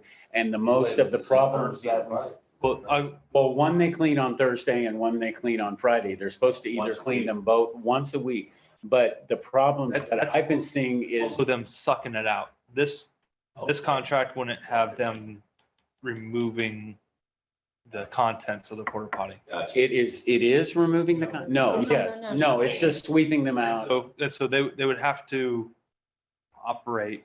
I don't know if we want to rely on wipe it down and sweep it out, just spray something. But okay, so the only other problem I see with that might be a requirement is that during the weekend, the paper supplies are depleted completely. Someone needs to replenish the paper, because if it's replenished on Thursday or Friday, by the time Saturday rolls around, not only are the porta potties filthy, but there's no paper in there, and that could be a real discouraging aspect of pain in the ass to try and use it, So I don't know if then we could have the person that's cleaning them have the key in order to unlock the dispenser, to add more paper to it. So there's paper in there. So there's paper in it on the weekends. Because if they currently add the paper only on Thursday, it's depleted by Saturday. Lock the paper? The toilet paper rolls are locked. Believe it or not, they're locked. We'd be able to just. That's what I'm saying. We would. Like cut in half or in quarters.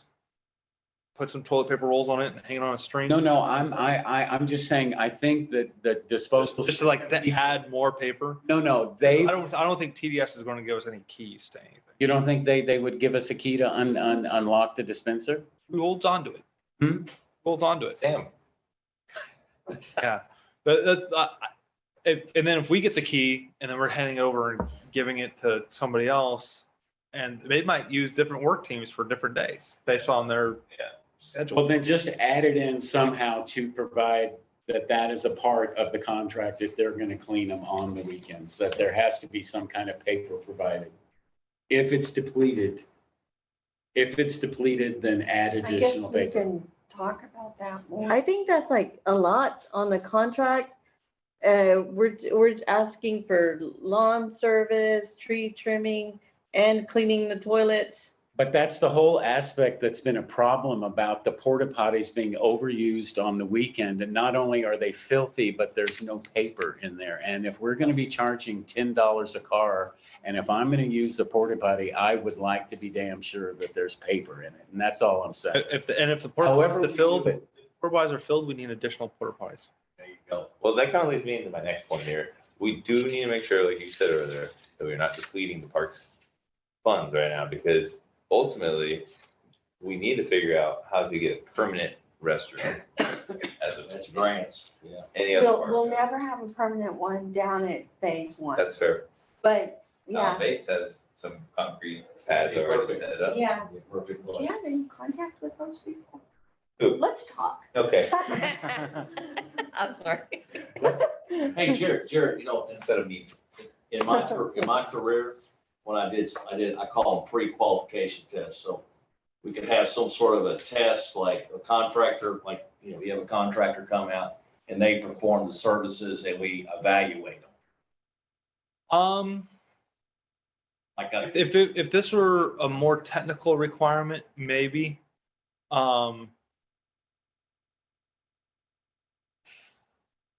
If we did this sort of thing, it's going to prejudice the first vendor because they're going to have the worst environment to clean up.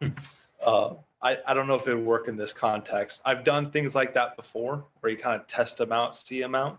What we're, you want to go down to, Okay, these guys suck. Next one's in. the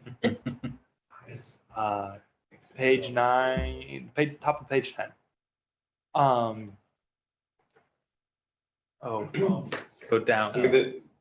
Down 3. There's gonna be at So first. we're asking, you know, that they provide references. And so in terms of like past performance or ability to perform, some of those references are where we're going to get to, you know, can they actually do it? You say you can do it, but can you actually?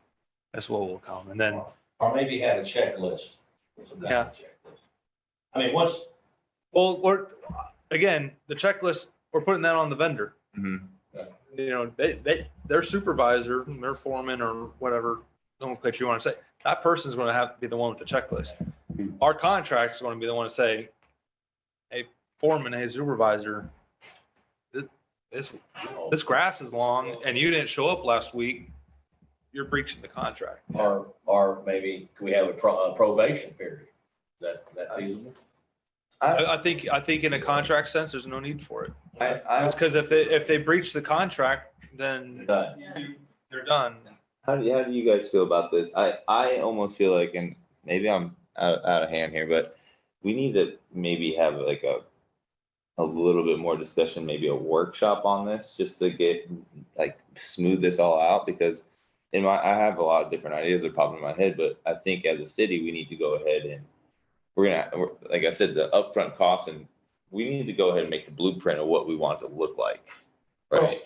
We're gonna have to go over there and trim the trees. We want to mulch it, and then we're gonna be like, hey, this is the standard.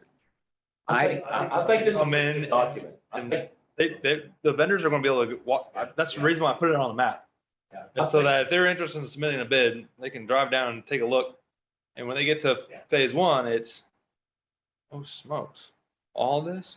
Yeah, I think Jared, you got it. That's really a good document. It's a good point. Maybe Sam can add a few other points, like going to 3 inches or something, but I think overall, it's a good document.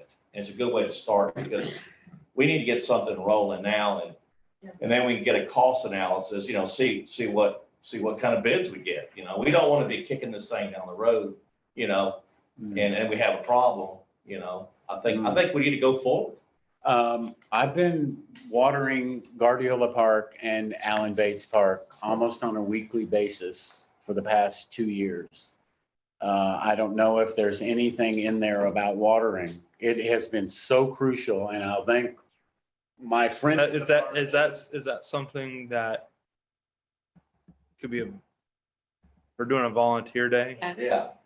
Putting in a irrigation system? No, it needs to be watered. I mean, even a landscape company would see that this crepe myrtle is severely wilted and it's about to need to be watered. I mean, it's great for persons to say, yes, I'll help, I'll volunteer. I've heard many people say that, but to actually see people put their boots on the ground and be there has been severely lacking. That's also goes into. Could I add to that right now? So right now we're in a drought level 4. Yeah. So watering today on like say every month, you're supposed to water every other week. It would kind of kill our utility bill. I mean, Well, we're either gonna have dead trees in the park. I mean, I respect. Rather than a drought. I stand there with a handheld hose and water the stuff, and I respect Pat Wilkins and all the work that she put into Guardiola Park for the last 20 years. She planted all those shrubs, had the trees maintained by her tree man, and she basically took care of Guardiola Park for the last 20 years. And I commend her for that. But if Pat Wilkins hadn't been doing the amount of work that she paid to keep that park alive. And if I hadn't, or Sean McDonald, I'll mention him because he lives across the street. But if Sean and myself had not been watering Alan Bates and Guardiola Park, it would be dead. Even 2 of the trees died that we got from the grant from LCRA and Bluebonnet. Those 2 live oak trees that we spent $250 a piece on are dead now. And I replaced it with one other tree and all this. No, trees need watering in the summertime. And if it means our water bills a little bit more, that's just a factor. I think It seems to be a more efficient use of funds to put in an irrigation system than to pay a contractor to stand there with a hose. well, you go to any other city, that's what they have irrigation, you know. Yeah, I think We have water, Well, okay, well water then, sprinklers. once we have this RFP, then are you going to solicit bids and get bids from, say, 3 different landscape contractors then? Oh, I hope to get like 8. I think we need to go forward with this. I agree. That's a good Well, one. we don't have to go, I do, if there's comments, Yeah, we can add to it. you know, if to the next point, if there's things that you want to take some time with the document, Yeah. send some things, send it directly to me. Yeah. We don't want to break any open records requests, send it to directly in my email, Comments. and I'll incorporate your comments There you and go. get this thing posted. It's a good template. Really. My goal was to try to post next week, but that might not give you guys a lot of time. So and then I'm going to be out of the office. Well, we currently have someone doing the garbage now. Yeah, because our next meeting is not until the 17th. Who you know, I don't know. I don't know of a company that will come through and do all of that. One company. Maybe not. I don't think that's That's right. We'll try. I mean, What the hell? Yeah. you're gonna have to find somebody probably local who's gonna want to get hired to do the garbage, the maintaining of the parks, not the maintaining of the parks, but Mowing. well, no, that's landscaping. The landscaping company's gonna take care of, you know, the trees, the first initial, get it pretty, and then the maintaining, which is all listed. in this. If I were an enterprising person, had a little LLC put together, shoot, I'll do everything. I'll do everything on this list.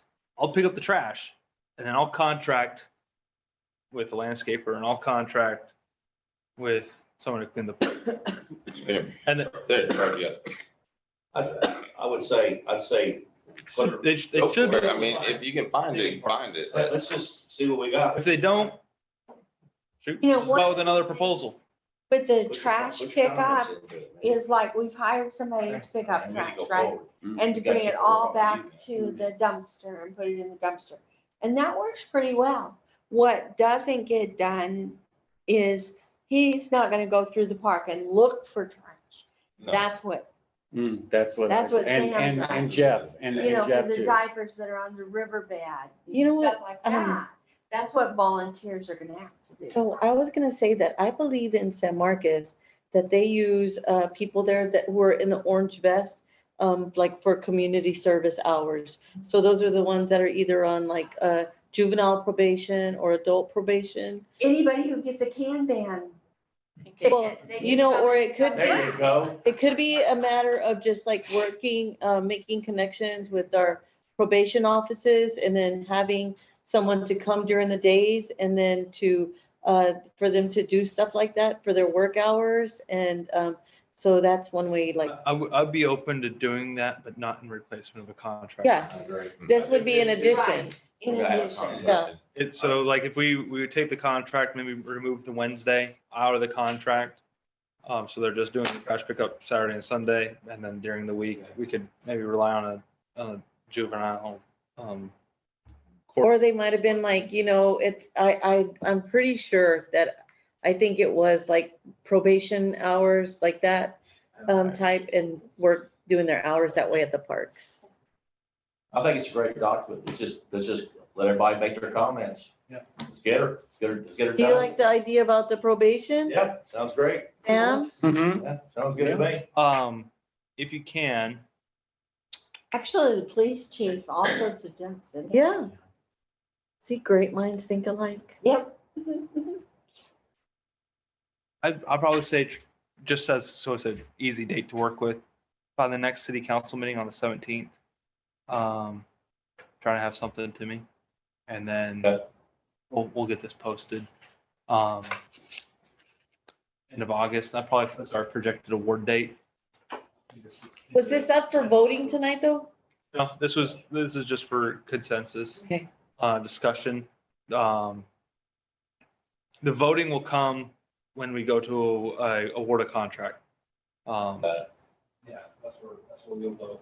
And so, if I'll bring you what the proposals we get and what we calculate to be the best value, and council can up, down, or There you go. Hopefully get lucky. do something different. You don't even have to accept the contract. But before we put it out on the street, I wanted to get council. I'll tell you what, this drought continues, there'll be a lot of hungry landscapers out there. Because there's not much grass to mow. Yeah, that's right. Is there a way to just say one closing comment, not about this, but something else was on the agenda, or is that concluded about anything else that? I'll let the mayor decide. No, I just wanted to say in closing about the library, that I think the fears of us defunding it or whatever are not there. We did discuss the budget, how much we wanted to give to them. That's something that we have agreed upon, and tonight we were just working on the contract. That's all. That's it. Just to not put any fear in anybody. We're just talking about the contract tonight. Thank you. Okay, is there anything to add to the future agenda items? I would think that I'm real happy that we've been talking about the park so much, but I would like to see ADA swings. See what? ADA swings. We discussed that at the Community Unlimited meeting on Tuesday. We discussed that a lot. Good. Yes, we discussed that. Yes. Yeah, Laura has requested that we put on the next agenda for permission to go after grants or things like that in a canopy and Yeah. stuff like that. Yeah, we discussed that about accessibility to the playground structures and providing swings. There'll be a report next week. Yes. Yeah.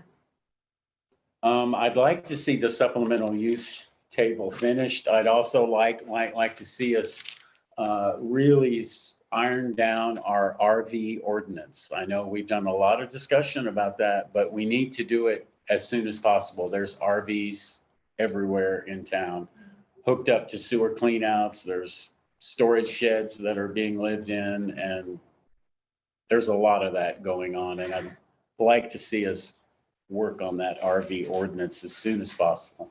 I would like to add to, the Walton group could possibly go into a contested case.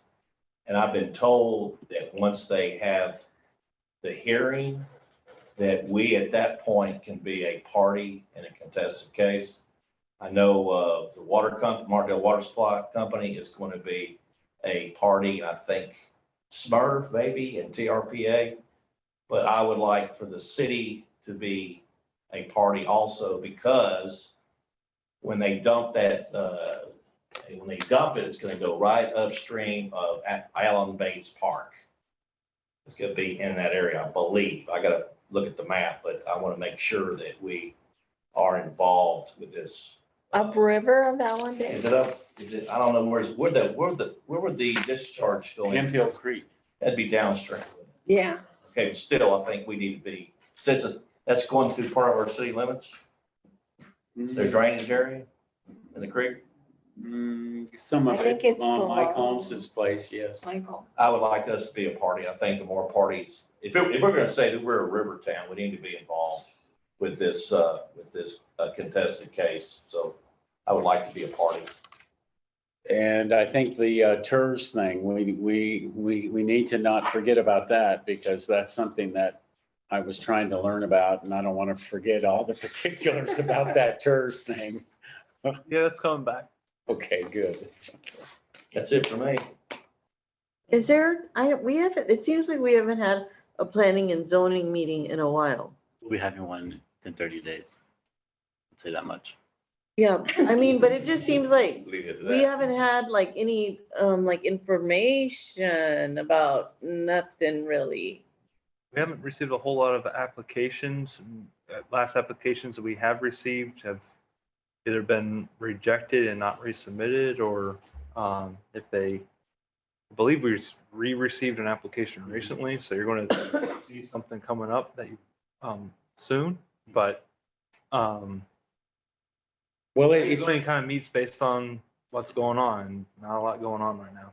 I mean, it seems like when I go to the Martindale Water Supply meetings, monthly meetings, I actually learn more about planning and zoning from the Martindale Water Supply of developers wanting to get permits. I mean, there was something about a Circle C convenience store, and I hadn't heard about that, and yet a Circle C convenience store has asked to get water from Martindale Water Supply. I mean, I don't know, and that's something else that we could have where we would have communication more so between Martindale Water Supply about the requests that they're getting to sort of let the city find out about it. Their district is larger than the. Yeah, they're in the ETJ too.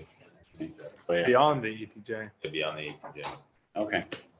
So let me have a show of hands of the rest of the council. They support me in being a party in this contested case for the discharge. Don't do that. Don't vote on that. Don't vote. Don't vote. Don't vote. Don't vote. We don't have it on the agenda. Bad. Okay, I'll shut up. Thank you. You woke up quick. I didn't know you're still here, You're still bud. awake, buddy. He's just kidding. He's just There's kidding, extra. bud. Greetings from Decatur, Texas. Okay. Oh, wow, that's out there. All right. Thanks for Have a covering motion. that. Make a motion to adjourn at 10 o'clock. I agree. I Thank you. second that. Thank all of you for staying so late. All in favor, please. Aye. But No, okay, so motion carries. we're adjourned.